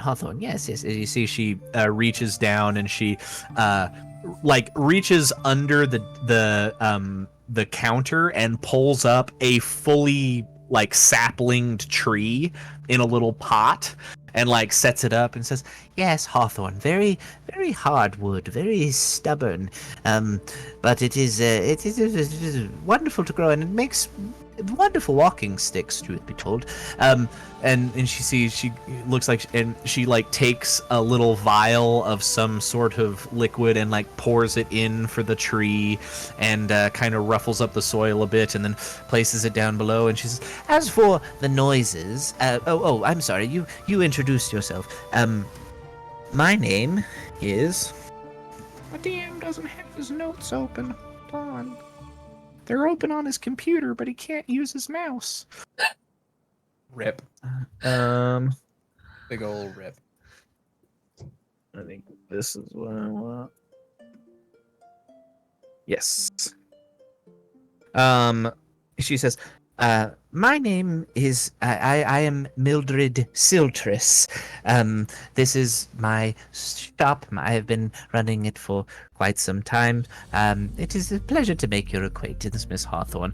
As for the noises you heard, I can assure you, there is absolutely nothing. And as she says that, you hear, and it comes from like directly below, and you see she just stops. Juniper winces and raises an eyebrow delicately. And she looks up at you. I really would like to help if I can.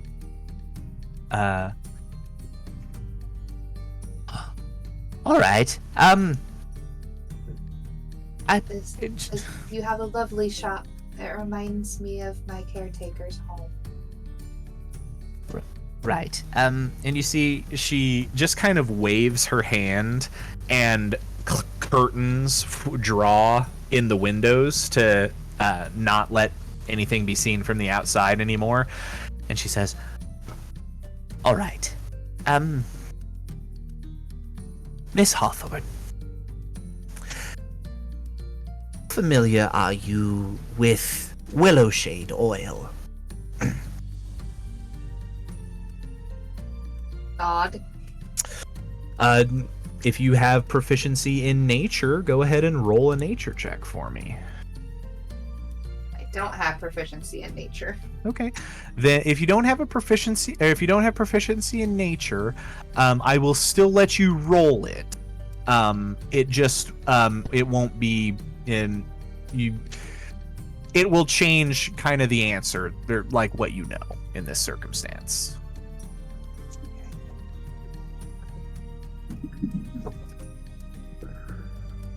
Ooh, that is an 18 plus 1. 18 plus. You know a little bit about Willowshade oil, Juniper, only because you know the Willowshade, but it's more like you know the Willowshade plant. You've seen them before. It wasn't a common plant around where you grew up, and Bronwyn never had one in her garden. She had to acquire it from far off, but it's a bush that it's almost like a small shrub-like tree, but it has these long drooping vines like a willow around it. And that is the extent of your knowledge, and it's only about the tree itself. You're not entirely sure what Willowshade oil is. I'd recognize the plant if I'd seen it, but it wasn't a common plant where I live. He says, yes, it is not a common plant at all. Willowshade oil is a very prized ingredient because it is one of the few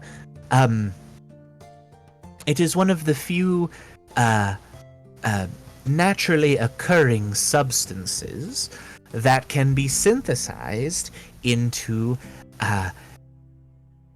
a salve, or in some cases potion, but my purpose is generally a salve, to prevent petrification.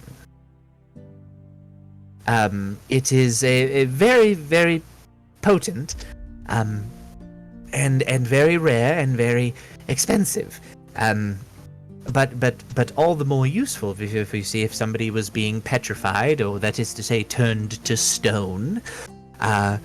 If you manage to get to drink the potion or apply the salve before the petrification has fully happened, it will almost entirely reverse the process.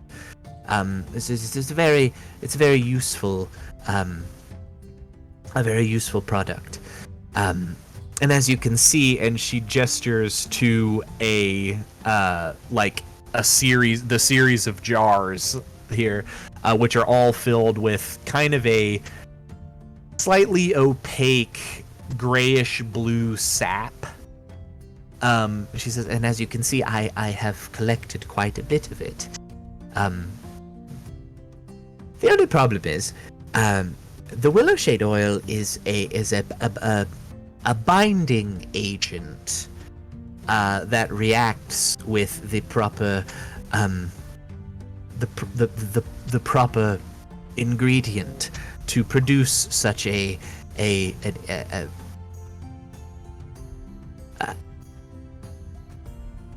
in short, if you wish to prevent petrification, you must mix willow shade oil with something that causes petrification.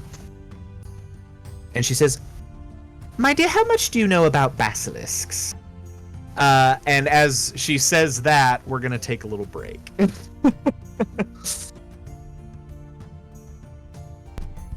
The DM really said, "Hey, Juniper, you want your own session?" She didn't miss last week.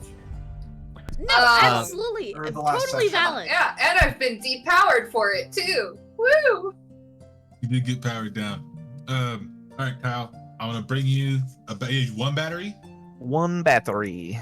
Cool. I'm also gonna bring you the Chromecast shit too. Oh, cool. Yeah. I will be. Give me like 1 extra minute because I'm going to put on pants instead of shorts. Yeah. I gotta put the stuff together. Do basically the same thing. All righty, guys. We will return somewhere between 9:10 and 9:15, please. Mordred really said, "You wanna you're gonna piss me off, and then you're gonna try and beg for forgiveness. Fucking show it, bitch." Mordred said, Beg. "Hey, we don't talk down to ourselves in this house." Apparently. Also, don't look at the old lady's hands too much. And now I have to look at the hand. Look at the. What's wrong with her hands? Well, for starters, on her left hand, the index and middle fingers appear to be melding together, and she's missing her ring finger on her right hand. Okay, it's AI art. Yeah. Got it. You can also see, like, between the plant and her face.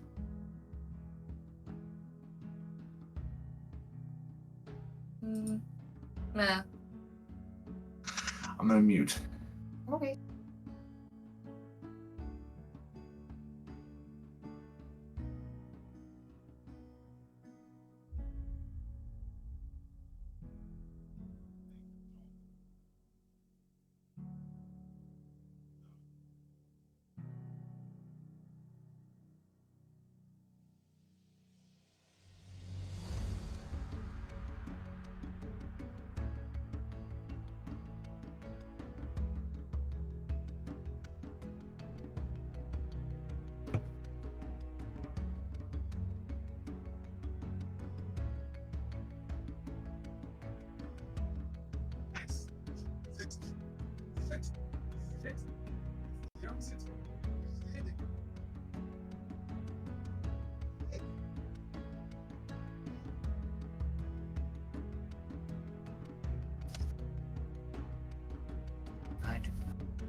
I'm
no longer mute. Oh dear.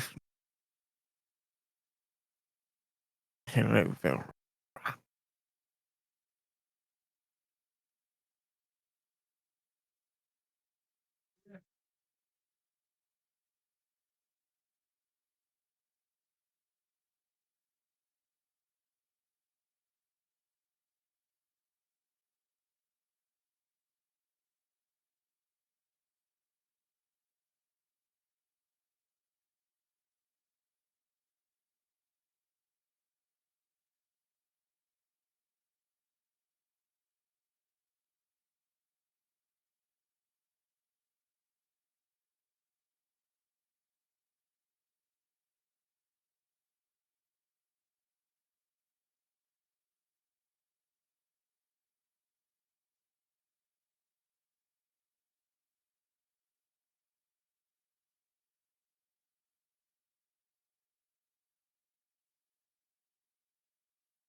Uh, is it even on? Yeah, it's on.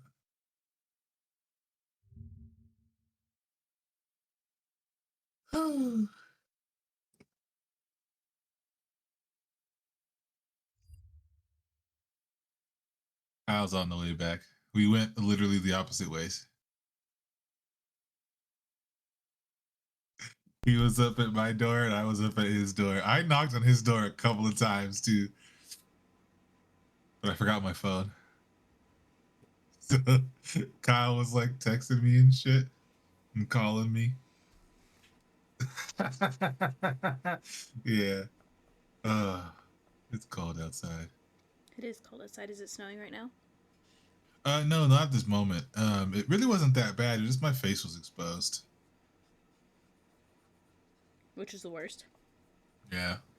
And I was out there longer than I wanted to be. It was so sad. Like His whole fucking potatoes? if his roommate's home, his roommate's gonna be like, yeah, dude, some weird guy was knocking on my door. He knocked like 5 times. I have eaten over the course of my life. At least several hundred, I think. You do like potatoes, Jacob. Man does eat potat. I fucking love potatoes. I was just pondering how, like, total potato mass measured in potatoes. I wonder how much I've eaten over the course of my life. All the hash browns, all the french fries, all the fucking... Oh, thousands of pounds. Yeah. Easily. And just Easily taters? hundreds of potatoes. If He's not back. thousands. Oh, It's dear. cold outside. Really be so many potatoes. Paul and I are stupid. Are you guys goofy? Why?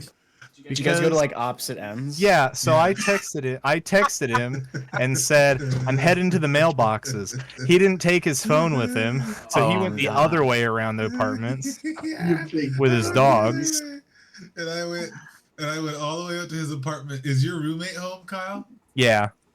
Tell her sorry. I knocked on the door like 5 times. Oh.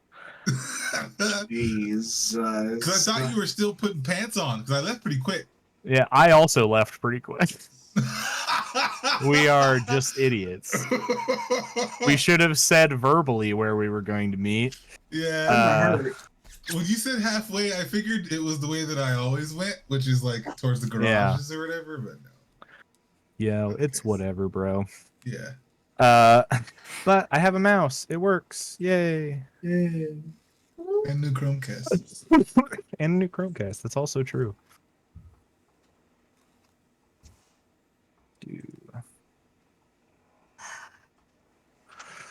All right. Spent that whole break outside. What does Juniper Without know weed. about? Without weed. I left my pen. Lol. Damn. I don't need weed right now. I was lacking. But it did make me want to. I'm cold. I need weed. All right.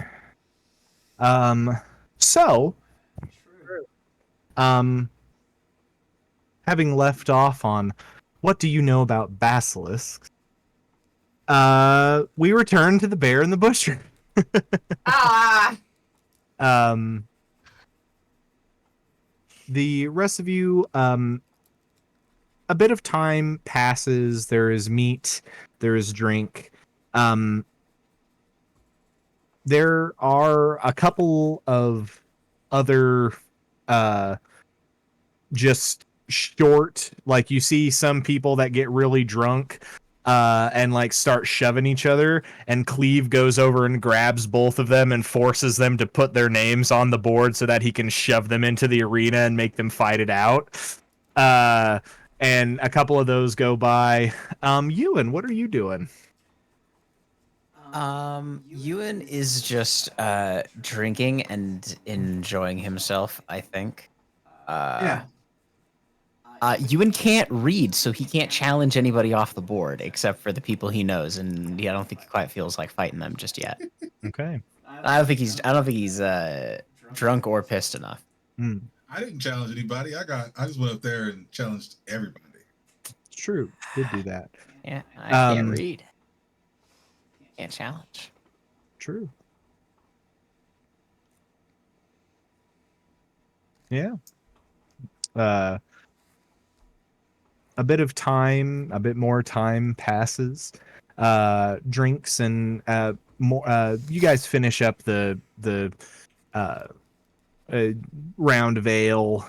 Another one is brought, although one round's probably enough of that. The meat begins to dwindle. You guys eat through what had been purchased initially. Anybody looking for more food while you're here? Yeah. So Ominda will kind of go up to the. Are there like tavern wenches, or do I gotta go up to the? Gotta go up to Grash. So there's Grash behind the bar. There are a couple of tavern wenches, but it seems like the majority of what they are doing is just taking ale to tables. That's about it. I'll go ahead. Y'all go up to the bar to Grash. Yeah, for sure. I'll go up to our boy. I'm gonna be like, so, my good sir, I see you're on that board over there. Think I might take that up later. However, I did want to see y'all serve quite a lot of meat here, and some what is it, kelp or seaweed? You call it seaweed. Seaweed, some seaweed gin. Wondered if y'all had any kind of salads, something a little more natural. You see, he turns and he looks over your head and then like screws up his eyes and then looks down and sees you and he says, "I'm sorry. What did you say? Did you say salad? Well, what fucking place do you think you're in, mate? It's the Bear and the Butcher. It's meat. That's what's here. It's fucking meat. There's no what. You want a meat salad? I'll make you a fucking meat salad. You little fucking piece of shit. I'm gonna take this," and he takes just raw meat and just starts putting it in a bowl. It's like tossing it together. It's like, there you go. You want a little blood on top of it? There, fucking meat salad. Fucking prick. Oh my god. Well, you see, I don't quite like your tone. I demand an apology right now, and I'll do the fingers, and I'll try to intimidate him. Do the fingers and try to intimidate him. Yeah. Go roll intimidation. He is going to. This is going to be a contested roll, and he is also going to roll intimidation. You say yours first. As the DM, I don't think that's how that to. works. Yeah, that's that is not how you that have to say it first. You're the player. No, you. 23. Yeah. I have to reopen this character sheet. Hold on.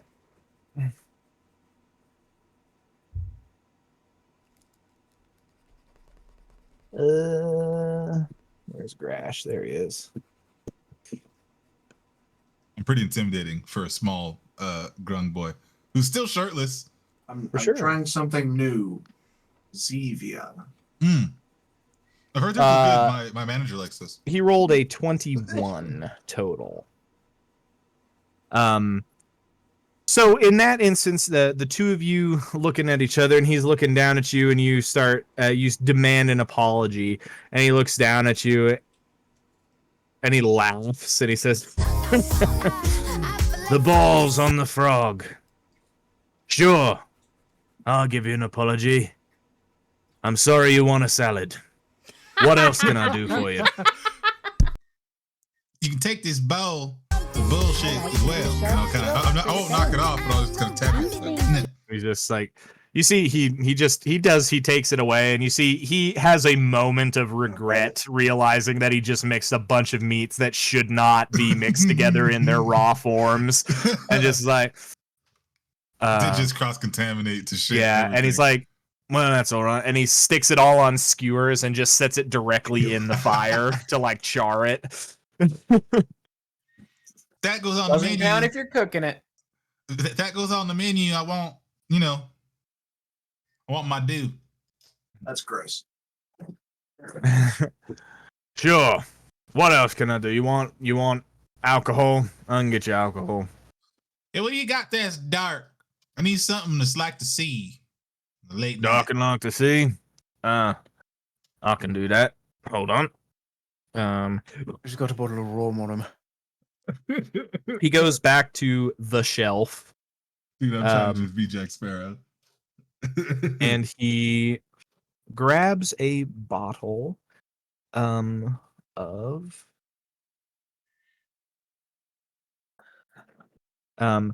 he grabs a bottle, again, a somewhat nice sort of decanter, although this one is actually does have a label kind of tied around it as he brings it down. It says on it Barty Thu, which in the language of giants is a name that you recognize from being a pirate. Nice. This is the name of a very famous pirate in this world and also in the real world that we all live in. This rum is literally named Black Bart. Hey, nice. It is a dark rum as he uncorks it. A glass or a bottle? I think I'll take a bottle. 5 gold. How much is it for that? For this? Well, this... And he gestures up to all of the shiny decanters and then the one in his hand. He says, we sell it by the bottle because we got unlimited alcohol in these. If you want to buy this entire decanter, well, I'm going to need at least 100 gold. It's endless alcohol.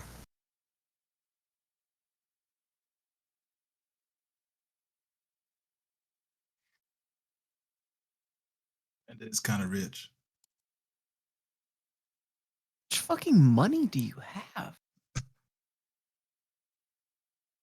What in the Kentucky Fried Fuck? We're level 3. How much money do you have? He's a pirate. I'm a pirate, man. Dear gods. Pockets are full. But I guess I'll am make kind you a of deal. hobo.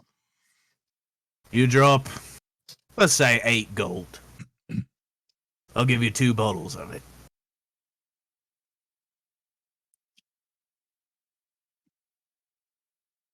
Well, how about I'll do the 2 bottles, yeah. But how about we wager that bottle there on a little tussle in the pit? Sure. Sure, that seems fine. Who are we betting on? Let's see. As he turns, he look out towards the group and the people on the board. It's just like us and then him. He's the of the 3 that are on the board. Aside from you guys, he's the only one that hasn't fought yet. Aside from Ewan.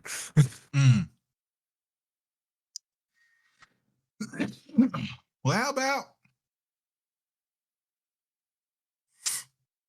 let's see if you can get through my my first mate there over there with the wood arms, and you get through me, and then I'll take the 2 bottles and go. But if you beat him, and then I beat you, I take that bottle. If he beats you, well, shit, I don't even want the bottle.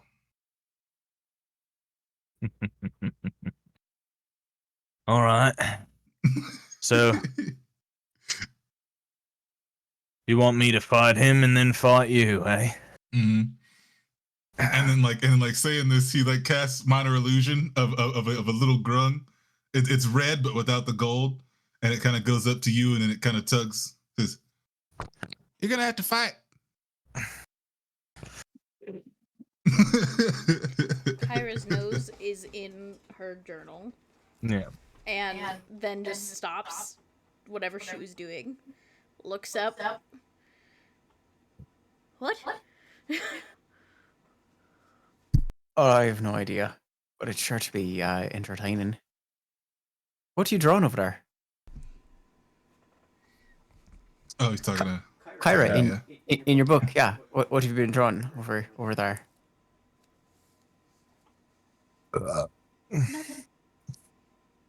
At about that moment, Grash takes the bottle of rum, fills 2 bottles for you, replaces it on the shelf, and says, "Where it belongs."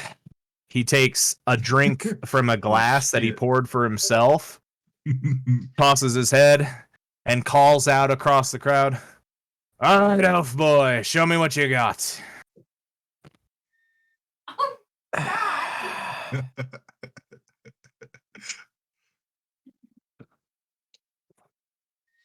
I will stand up.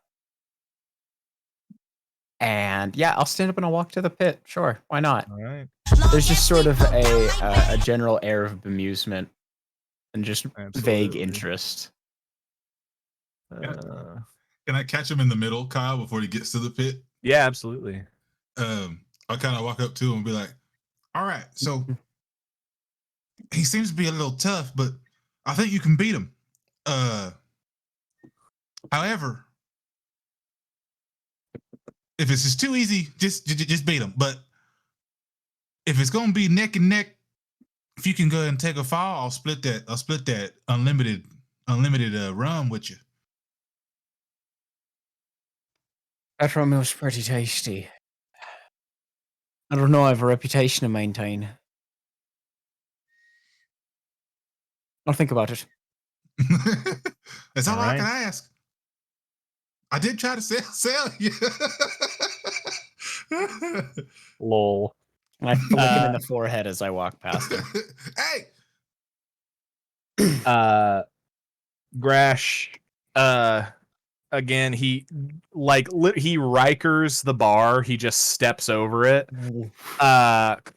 Comes over, takes off the disgusting apron and just tosses it back behind him, and leaving him just bare-chested, big, muscly half-orc as he makes his way to the pit. You see Cleve, who had been kind of taking a little break from announcing, has some food like in his mouth.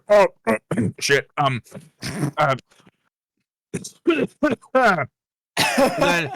next bout, the proprietor Grash versus and he once again looks at the piece of paper, doesn't say anything. Oh no, it does say something. It says Sir Nunos, I believe. Yes, it says versus Sin Nun. The horned one. Versus the strange elf man. Hilarious. The pit is prepared. The rope is tied. Grash cricks his neck and he says, "Your little friend over there is big about volunteering you for things, eh?" Yeah, he's kind of an asshole. That seems true. I put my name on the board for a reason, though, so it should be fair to be interesting. Exciting. Well, all right. Shall we begin? I believe that's how that starts. Yes. All right. Go ahead and roll initiative. I did just volunteer you to be my little puppet real quick. I am constantly voluntold. That is a 21. Mans can't read or write. You gotta let him do stuff. You will be going first. Third. Yeah, I'll just start strong. I'm just gonna try to punch him. Go for it. With a smile on my face, I am gonna go for a headshot for the first one. Absolutely. And I will, for your purposes, Ewan, anything you can do with a key point is viable in this fight. Do not have key. Oh, that's right. You're not that many levels of monk. I was more worried than I should have been for this fight. If I roll so low. Jeez. Fuck no. I doubt a 13 hits. 13 does not hit. Or rather, you go for a quick jab. You go for the head. Is that what you did? You go for a quick jab, and your fist fully connects with his jaw, and you pull back, and he doesn't even flinch. He just grins, and you just feel, even in your wooden hand, just a little jolt of pain, go like tennis elbow, go right up your arm after you just punched him in the face. Ooh, this guy's kind of built like a brick shit house. I was thinking more about those. All right. I'm going to hit him again. Go for it.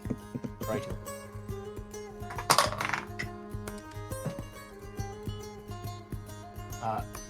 That's a 22. A 22 does hit. Sick nasty.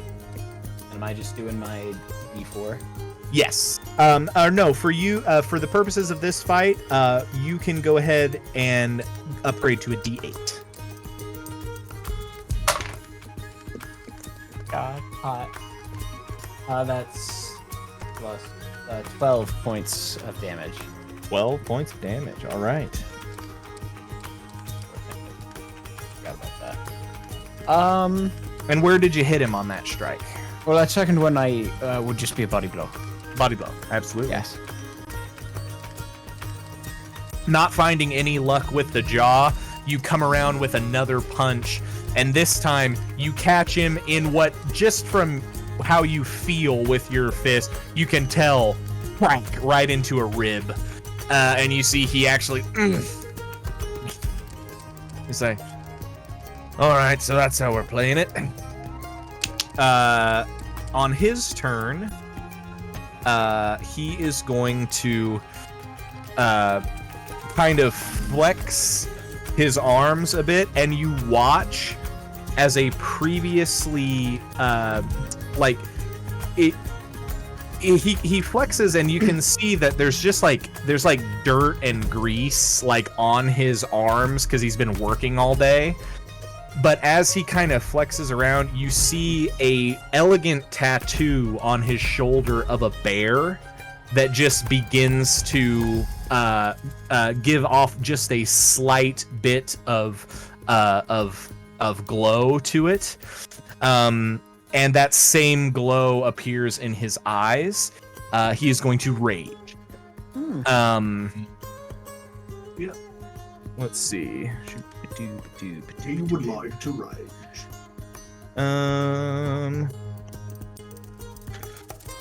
All right. He is going to make a.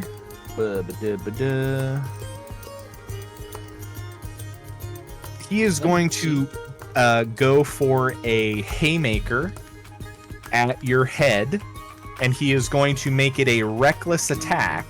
So he's going to cancel out the disadvantage and just roll 1 dice. Bueno. Man said I'm gonna hit you.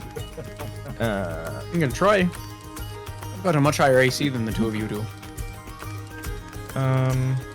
Wait, does he have he has reckless, right? That's a He can thing. rage, I think he has reckless. Yes, okay, he has reckless.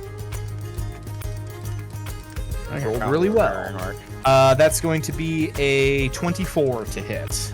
Ooh. You rolled really high.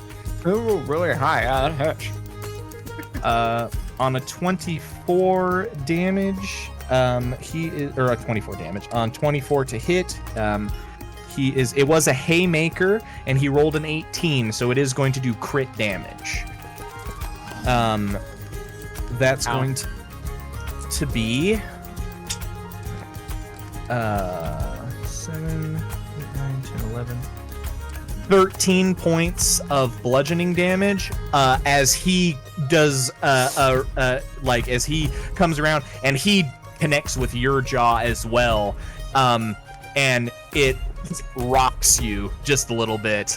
That was a pretty hard hit. Mm-hmm. Ewan probably hasn't been hit that hard. Never. Ever.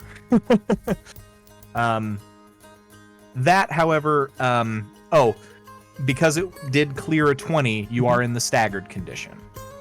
He is going to use his reaction, and he is going to attempt to pull you across. You have disadvantage on your athletics check. He has advantage because he raged. I'm going to use a point of luck. Go for it. You need it. I do, because I rolled a natural 1.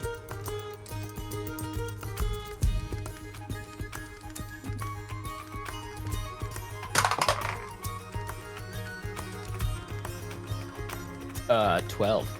12. With that one hit, he reaches down, yanks the rope, and pulls you across the line and just stops you with his hand. Yes? Can I ask a question? Yeah. Can I attempt to use my reaction to ensure my feet don't touch the ground?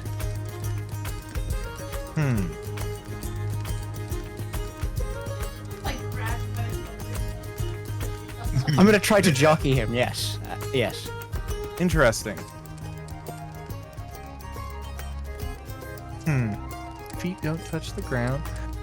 You know what? Sure. Make because you did. I if you hadn't just gotten rocked, I would make it an acrobatics check. Instead, I'm going to make it a dexterity saving throw at disadvantage because you are in the staggered condition. I can roll that.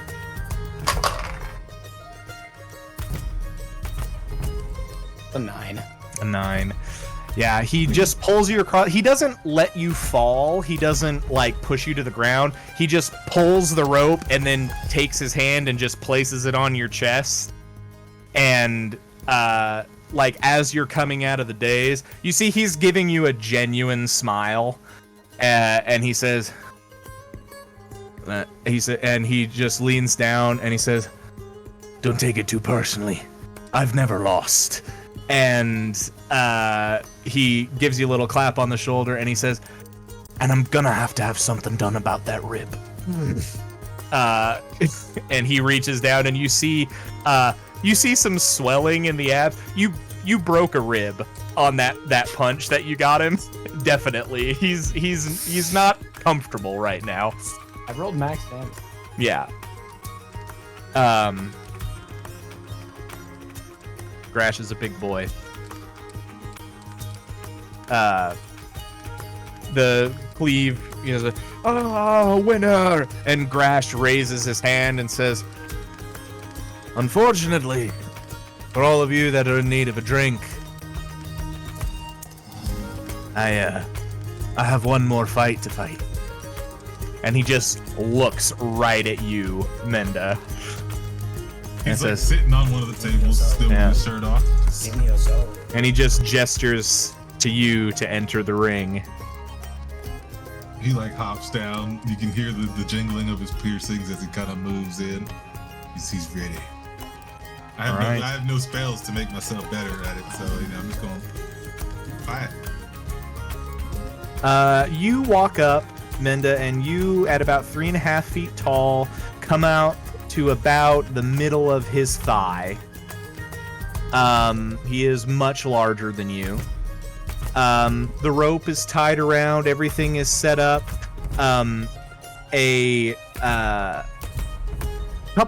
After seeing these bouts, a couple other people go up to Cleave and get their names put on the board. It looks like people are getting a little randy for some fighting. And Grash looks down at you, Omenda, and he says, "Your earlier fight was impressive, but now I'm going to have to thoroughly humiliate you. Go ahead and roll initiative, Omenda." Well, that'll be pretty difficult, my good sir. I've had a pretty rough week.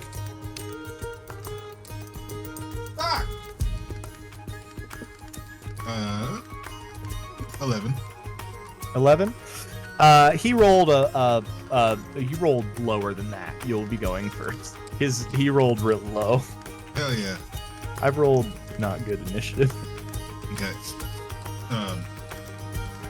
So with my first move, Kyle, I'm gonna use my action to do a right hook to that rib that obviously got hurt in the last fight. Oh, yeah, go for it. Make that. Go ahead and make an attack. I'm going to. It is a called shot because you're aiming for a specific part of him. So I'm going to increase the. I'm going to increase his AC by 2 for this, even though it's a body shot. But I'm going to give you advantage on the strike. because you're going for a weak point that you know exists and you can see.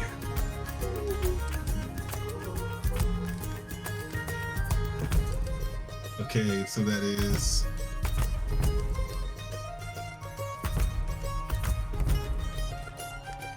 24. 24. And was that a haymaker, or was that just one attack at just your attack action? Let's make her a haymaker. You want to make her a haymaker? What did you roll on the dice? I rolled a 17. A 17 on the dice? Okay. Yeah. So, you jump up and you just aim right for that rib that Ewan had already damaged, and you crack him in it, and he doubles over. You can roll damage for that.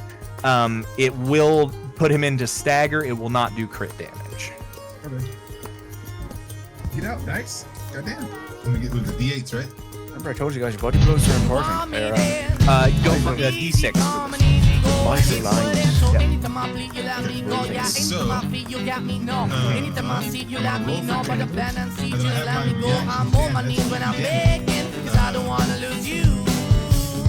7 damage. And then he's staggered.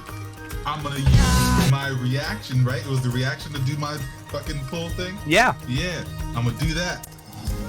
All right, he has disadvantage on his athletics check because he has not had a chance to rage for this fight.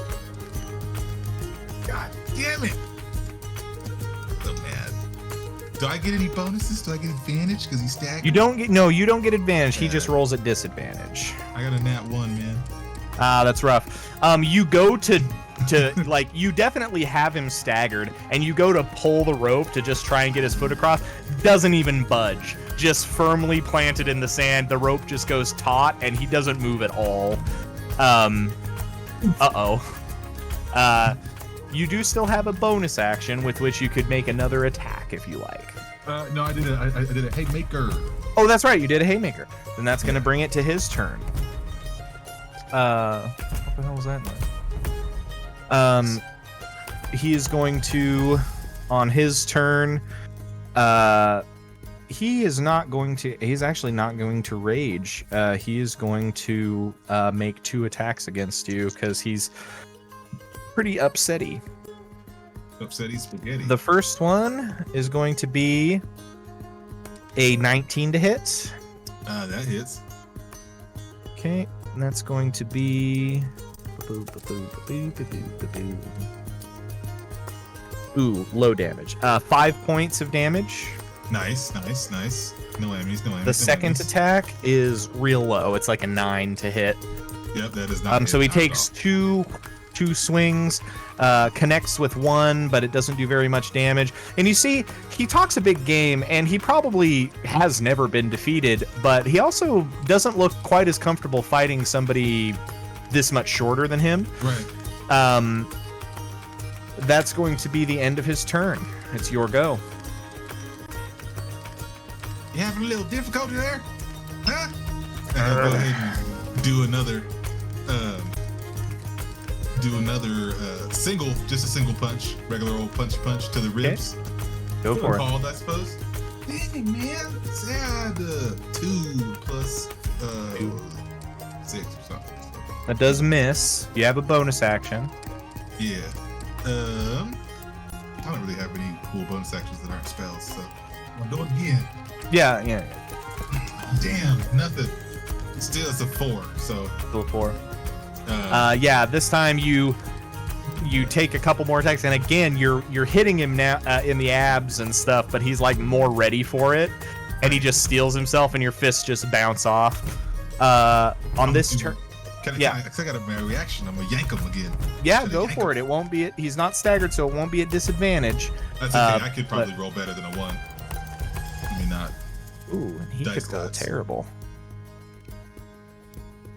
I rolled better than a 1. God, man. 8 total. 8. He rolled low, but he got a 12. So, again, you pull on the thing, and he's like, Stop moving around. And he's going to, that you're going to see him flex again, and that tattoo of the bear is going to glow just a bit as he's going to once again rage. And then he's going to make a haymaker attack with a with a straight roll at you. Ooh, and roll bad.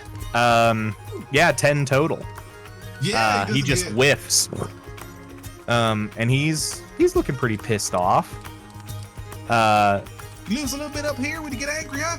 Now that he, since clearly you're not very interested in waiting for people to be staggered before you try to pull them across the line, he's just going to jerk the foot backward that's connected to you by the rope.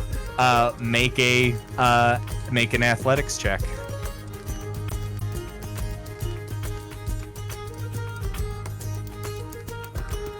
Oh, I'm rolling different dice. That's a 7. A 7.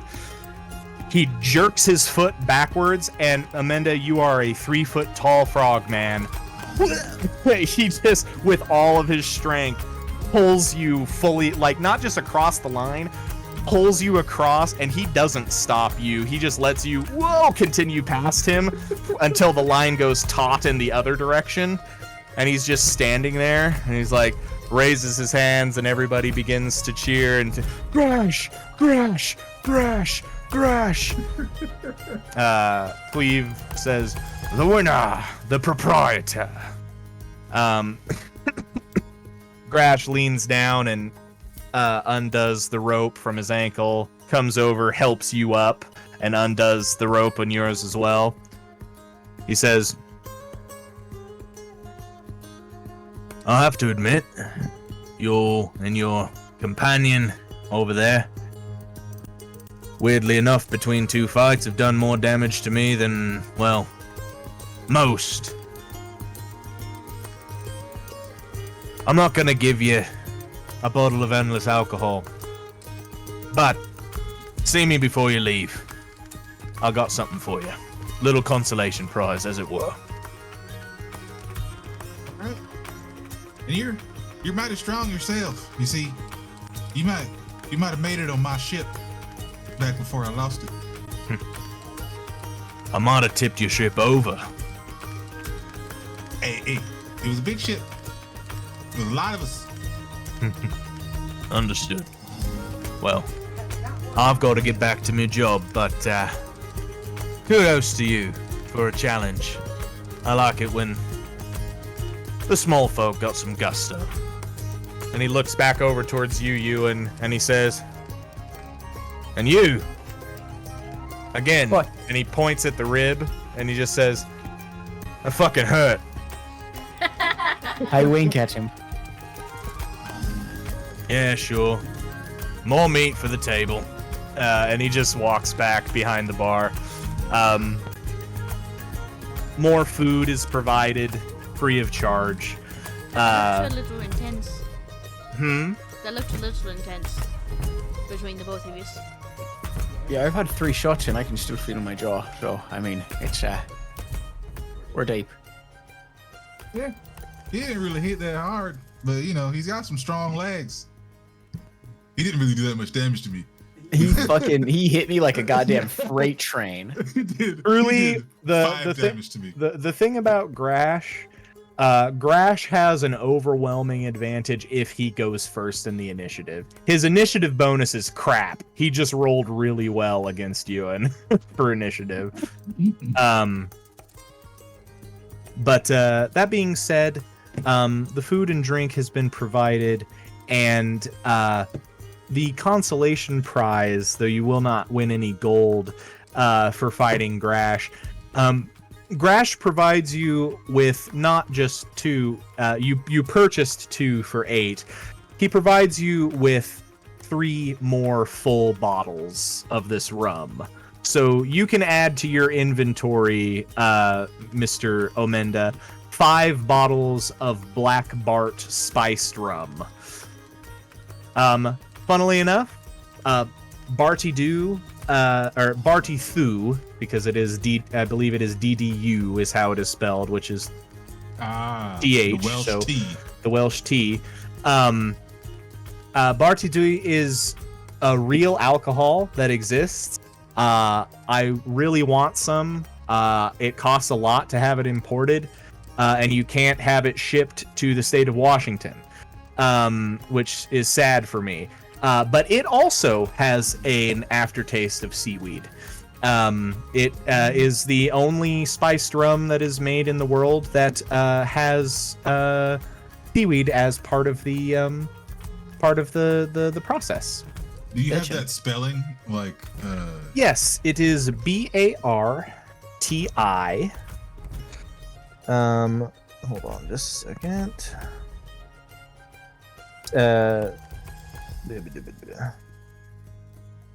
RT.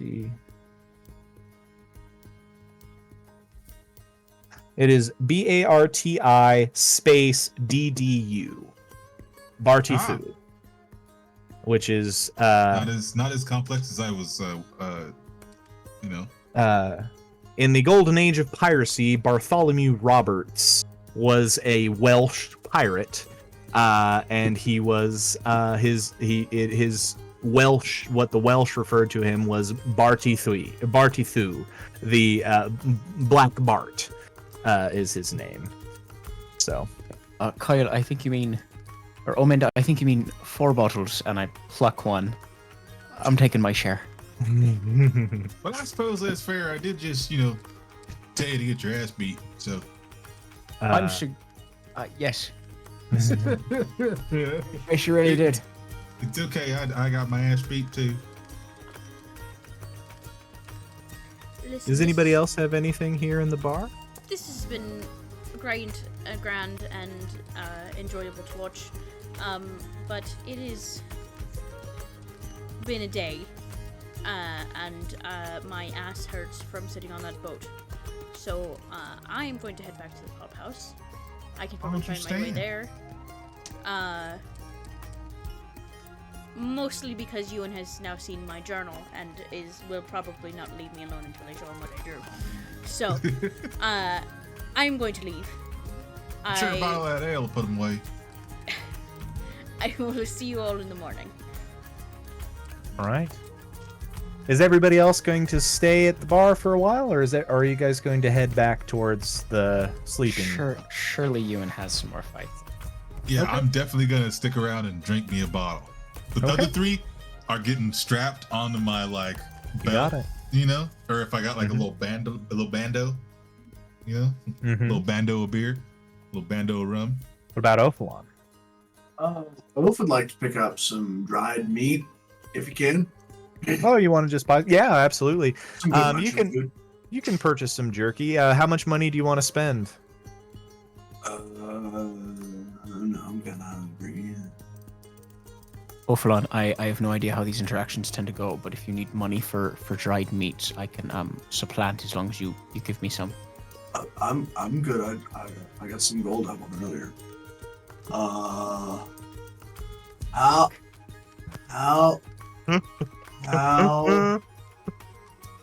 much jerky can I get for like 5 gold? Yeah. 5 gold. You can get a lot of jerky for 5 gold. Jerky's really expensive, but I mean, this is also a time when everybody's curing meat to be stored. I would say you can get for 5 gold. You can get a 5-pound bag of jerky. And that'll keep for a long time. Sold, my dude. You can go ahead and add, what am I going to say for that? You can go ahead and add essentially 5 days worth of rations to your equipment. I could eat 5 pounds of jerky. That sounds Yeah. I also could. Well, but you'd be according constipated. to the character sheet, that's 10 pounds worth of jerky. Ah, well then, do that raises my weight up by 10. Then do just put in 3 days of rations. Call it 6 pounds. Yeah, call it 6 pounds. Around. Sounds good. As these interactions are Should I have finishing been up, removing some of these? for the most part, so like you guys have been traveling, like Sham brought food to like help supply. When you guys are traveling by yourselves out in the wilderness, we will worry about rations. Okay, so we haven't just hit it yet. Yeah. Okay. All right, so I'll take the meat and I don't know.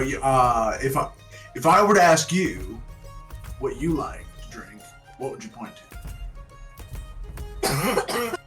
You see, he gives another crooked grin, and for the first time, I think with this, Don't try to upsell me. I want your honest opinion. He's been really like he's been given like these small grins and stuff. But you see, after the fight, he's like got this like better energy. Grash does, and he's still, you know, really gruff and grumbly, but he gives again almost a genuine smile. And for the first time, you see the hint of a tusk on the lower jaw, but it looks like it's been clipped or shaved down, so it's flat on top, and it's just right below the lip. And he says, "What do I like to drink?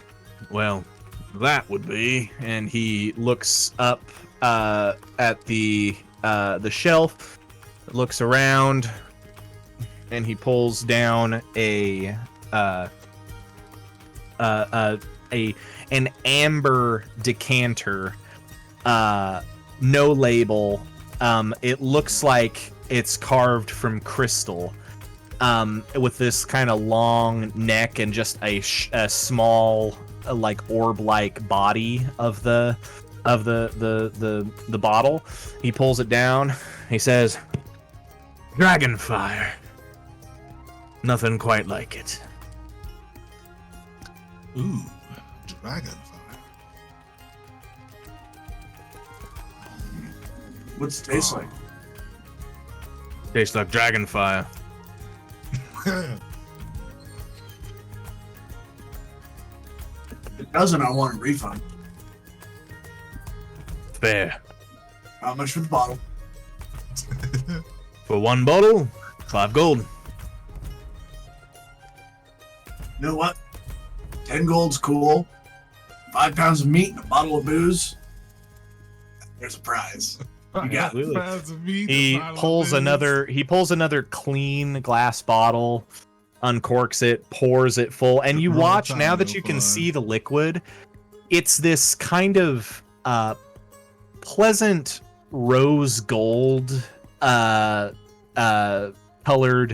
liqueur that pours down in. And have you ever seen at like in like an alcohol aisle that like purple or blue drink that has kind of the glittery stuff in it that swirls around when you spin it? It has that kind of a golden orange glittery style thing inside it that as it's poured in violently shifts around inside of the liquid as he pours it in. And you watch as he finishes pouring it and lifts up, you see just a little bit of smoke rises from the bottle that he filled for you, and he corks it and shoves it over to you.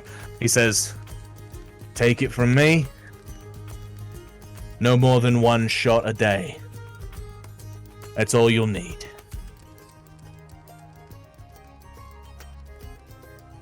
Ophalon eyeballs the bottle. Yeah. And takes just a sip. Just a sip? Just a shot. You take a sip, Ophalon. The first thing that hits you is overwhelmingly cinnamon. Just very, very potent cinnamon. And then other spices, savory spices,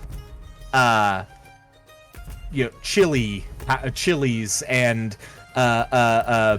pepper and other like curry, almost like not savory, but just very potent, spicy things start hitting you. And then the burning of the alcohol hits as well. And you're like, Opalon, I need you to make a con save for me. I'm going to use my blessing to give myself advantage. Go for it.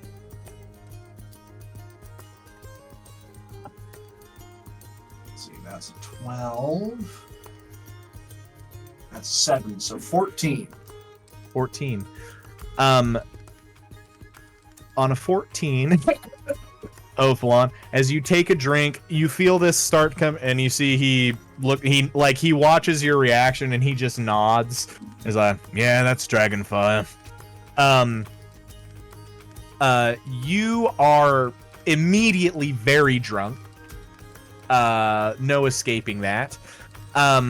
You also just feel like right around your solar plexus, just this burning sensation, almost like heartburn, but not quite as high up. And it's just like, and it's just sitting there. And it's just, it burns. It burns like fire.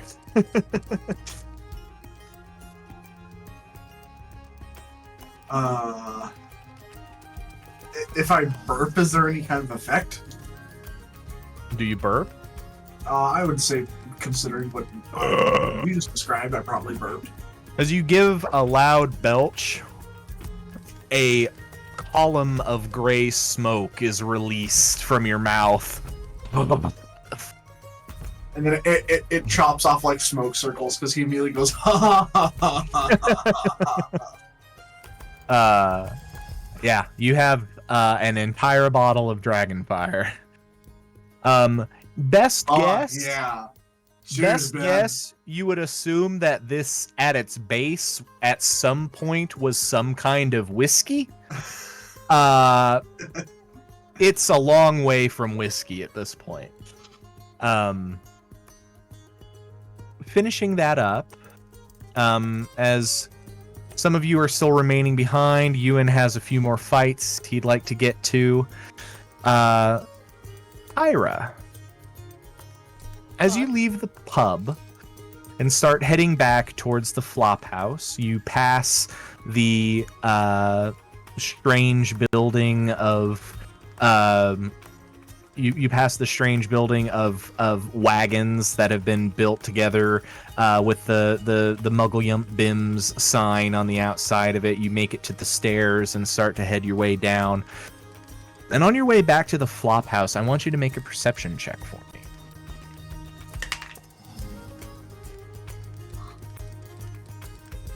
As a perception check?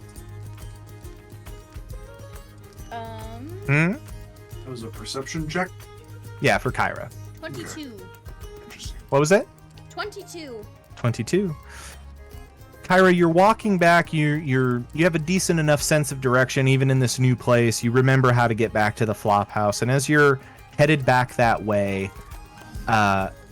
you once again pass by this little tiny copse of trees, a shrine to the Aran is here, and you recognized it previously as a graveyard.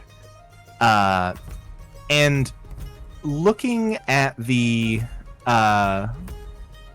shrine again as you pass, having already said your blessings to it beforehand, the sun is nearly down, and the last remnants of light are kind of shining over this part of town.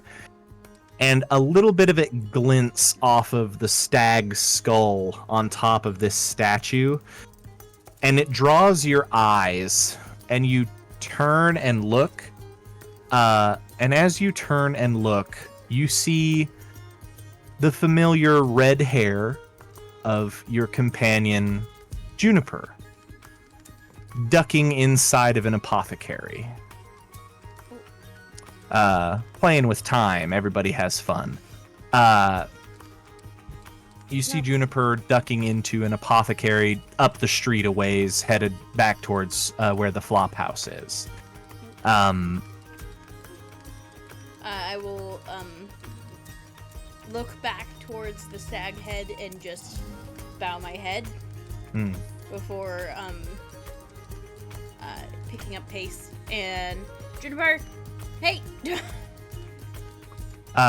Juniper, though, as we know, made it inside without hearing that. We're going to cut back to the inside of the Blooming Heather, where Mildred Siltrus, or Myrtle Siltrus, has just said, My dear, exactly what do you know about basilisks? God. You can make a nature check. Nature check. Wowie wowie. Ooh, okay. Not so good. That's a 12. You've heard stories. They're monsters. They're known for turning people into stone. I unfortunately know what most people who have heard the stories know, so not a lot. She says, right, well, you see, they're rather, they're sort of reptilian creatures. They have a lot of legs, and, you see, when you want to form the compound, the potions, or the salves, out with Willowshade oil, you need the Willowshade oil is hard enough to come by because you have to find a place that grows the plant, and then you have to have it imported and all. Finding a supply of the binding agent that can form the anti-petrification process is much more difficult, and so it's much easier for people to sort of have that on hand. And, well, a long story short, a few years ago I came into possession of an egg, and when that egg hatched, I recognized what I had, and I realized the potential for profit. But now, well, it grew a bit big for its cage, and I have a basilisk loose in my basement. And it's making it very difficult to have people in here, because if it gets out, well, the guards are not going to be very pleased with me, but I'm also going to lose my business. And also people could get very, very hurt. I have developed sort of a I have developed an immunity to the petrification gaze through years and years of building up my own stores of Willowshade oil and constant use. But others are not. My neighbors are not aware that there is a basilisk within 300 feet of them, and it would be very bad if anybody were to find out. Yeah, that's not. You have a pet basilisk in your basement? Pet is a strong word. It's a I mean, it's a oh, what would they call it if it was on a farm? It's a livestock. And it's fed well, but, you know, it has to stay in its cage, and it's not there anymore. Look, you have offered to help, and I am very, I understand if this is not something you're necessary. And about that time, you hear a knock at the door. Kyra, as you have caught up. You are knocking on this door. It's not Heaven's door. It's not Heaven's Yeah, door. correct. I'm not knocking on it. This is a bad situation. Yeah. Kyra, as you knock, Kyra, do you say anything as you knock on the door? Or do you just knock? Juniper, I saw you come in. Are you shopping? I'm heading back to the flop house. Hey, you shopping? Do you need anything? That. Mildred, like when Mildred hears Myrtle, when she hears the knock on the door, she like jumps and says, "The guards, they're here. They're coming. They're going to close the shop." No. That's one of my companions. Oh. You might be able to help more than I can. We won't tell anybody. Go ahead and make another persuasion check. You got a nat 20 earlier, so go ahead and just make one at advantage. Snitches get stitches, bitches.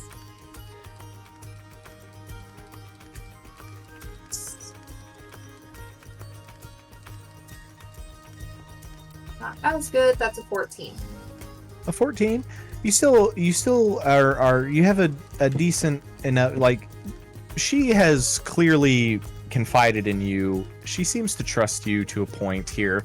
She says, If it is a companion of yours, yes, please bring her inside. Do not let her stand out there and shout about and attract attention. And Juniper literally just cracks the door open and grabs Kyra and puts her in.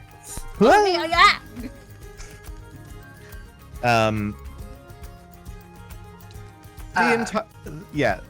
Juniper puts a finger to her lips and shushes Kyra. Myrtle here, this kindly shopkeep, is in need of assistance rather immediately. What kind of assistance? Like, There's I'm not much of a carer. What do you know about basilisks, Kyra? You want to make a nature check for me, Kyra? Please no more than me. 19. 19. They are fairly large, reptilian. They have almost a frog-like face, but more of a lizard-like texture to their skin. Multiple sets of legs, kind of a long tail, bright blue eyes. They are known for turning people into stone, and it is said that they can do so both with their gaze and with their bite. So, well, I know that they're fucking big. You don't want to be in a room with them, because if they bite you or if they look at you, you turn to stone. And they look kind of like Amanda. Rude. It's no compliment. Shit. Cool. Man, Flex looks scary. When you say, oh yeah, go for it. Juniper's voice kind of squeaks. There's one in the basement. There's one in the what now? And down. Myrtle just says, To be fair, he is a juvenile, so he's not quite as large as perhaps a fully grown. He's mostly grown. He's pretty close to full grown. So you want us to do what do you want to do? You want us to get it back into it? Was it caged? Was it trapped? Okay. Yes. So there's a crate, right? It's very large, and it's got this sort of hinged door on the front with a lock. I have to imagine that it is at least partially broken, so it will need to be fixed, and then it needs to be put back in and secured so that I can feed it and calm it down enough that I can continue to harvest the venom for use in these potions that I'm making. Have you Kyle, thought that maybe, just maybe, it's not a good idea to have a basilisk in a modernized... Well, it was not that big until recently. It had a massive growth spurt. It was the size of, like, a chicken for a long time. And then it just started to grow. long story short, she found an egg and didn't know what it was until after it hatched. But once it hatched, it was clearly lucrative for my business. I'm the only place that sells Willowshade oil in the entire city. Alright, listen. So there's two ways about this that we're going to answer this question. One is I kill it. Two please is... don't kill it. You have to help us trap it. I'm not going to just send you young ladies down there to deal with it yourself. I will do what I can.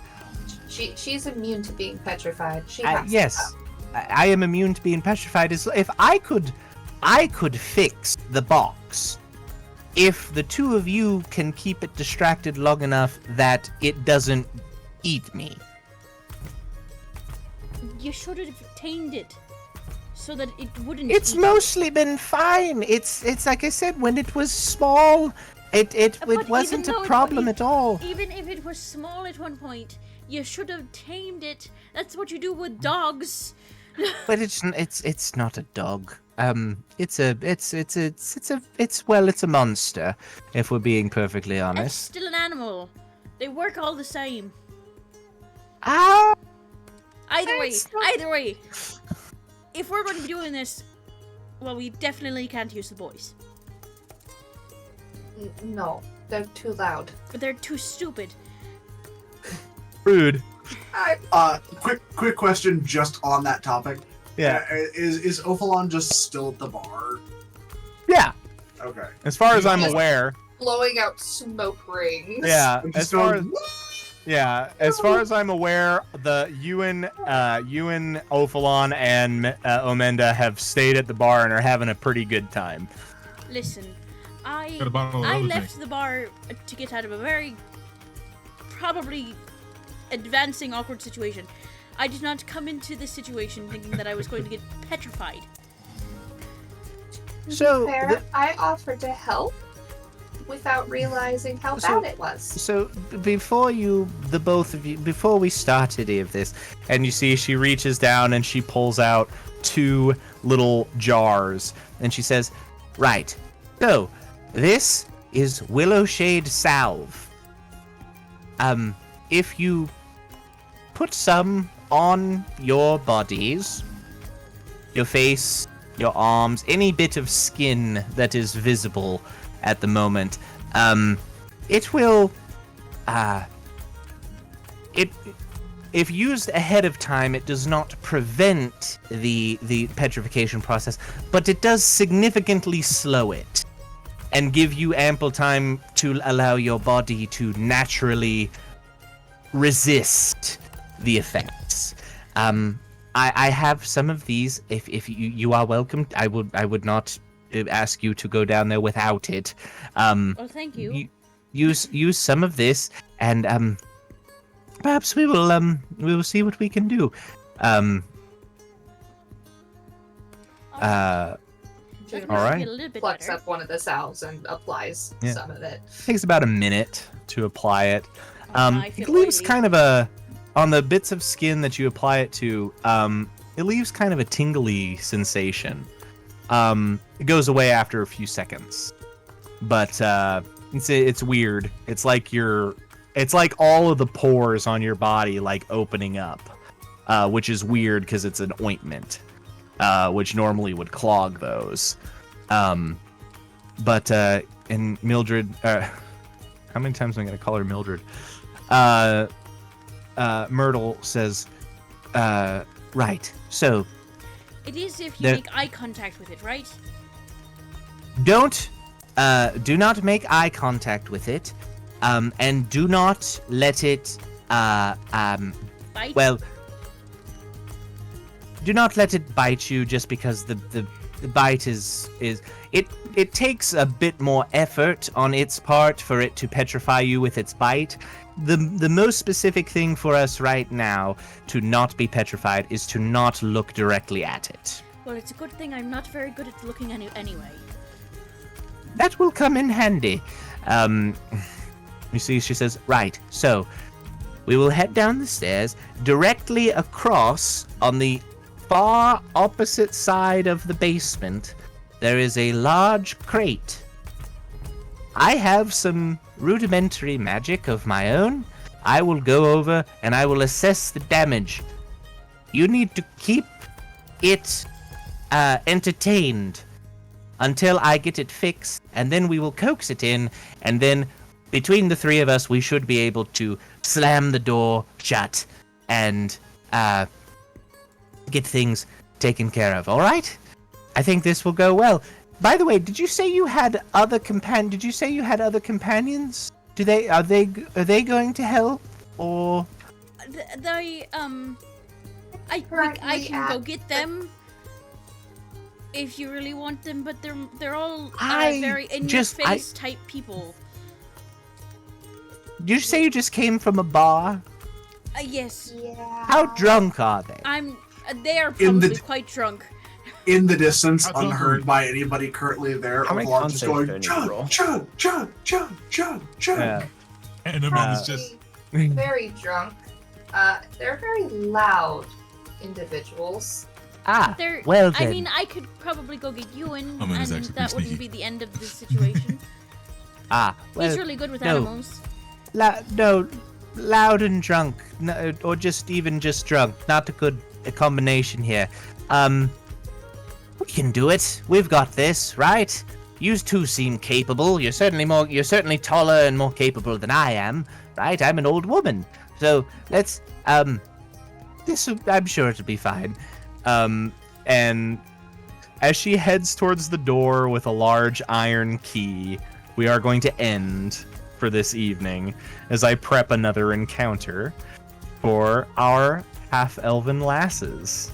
This is a horrible idea. When I offered to help, this was not what I was expecting. There's a basilisk in the Can I basement. just ask how you found out that there was a basilisk in the basement? She told me. I mean, like, what pointed you to this direction? I was coming to find you, and I heard a noise coming from the shop. So I asked. It's been a while since he's been fed because I can't get down there safely, and he's getting a bit more, a little more grumpy. Well, we're going to need a lot of meat.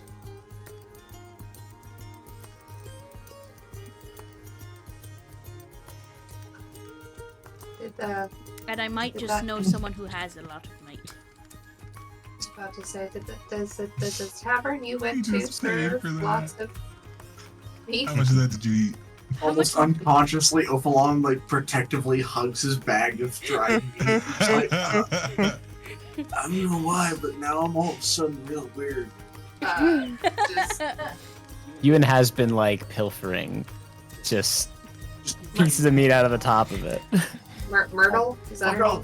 Myrtle. I'm actually looking that up because I think I confused myself. I think her name actually is Mildred. Mildred Myrtle. Now her name's both. God damn it. It's canon now. She has a split personality. She's our Smeagol. Listen, Mildred Siltress. Yep. Mildred. Okay.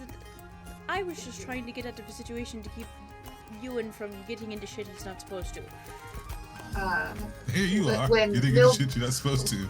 With Mildred turned Now I feel around. like I'm getting into shit I'm not supposed to. If Mildred turned around, Juniper looks at Kyra and just mouths. I'm so Well, you're gonna still hold your own, right? I'm going to try. Right. We're two and very without capable magic verbalizing casters. anything to Kyra, because Kyra is relatively observant, has probably seen her fiddle with her ring before. Yeah. She just moves the ring off and then back onto her finger. Mm-hmm. What does that mean? She like grabs her by the shoulder. Which how tall is Juniper? Juniper is where is it? Is 5'8". Kyra is 5'1". So she is just a little person, and she just grabs you by the. I just grab you by the shoulders and just like, what does that mean? As you say, what does that mean? I'm afraid I must cut you off. Yeah. We will continue that topic of inquiry next week. In 2 weeks. Yeah. 2 weeks, exactly. Next week. That was fun. Oh yeah. Well, I'm a little fellow. Actually, the rest of you are very normal-sized fellows in that game. I'm the only little guy. You are the only little guy in that game. Nettie is not very tall. Nettie's a small person. That's true. A lady. Let me look up exactly how tall Was Nettie not is. expecting Kyra to be that short. She's my height. Tiny. Little bitums. Thanks for the sesh, Kyle. That was a fun session. Yeah. That was awesome. Yeah. Was I not thought I was expecting gonna any beat, of that. I thought I was gonna beat Grash for a little bit there. Yeah, Sweet boots. Grash was well. I have to make an apology because I made a fight for each of you, and I built a character for Ewan to fight, forgetting that he was 2 druid 1 monk and not 2 monk 1 druid. So I will have a better fight for him next week. Grash is it's a little all of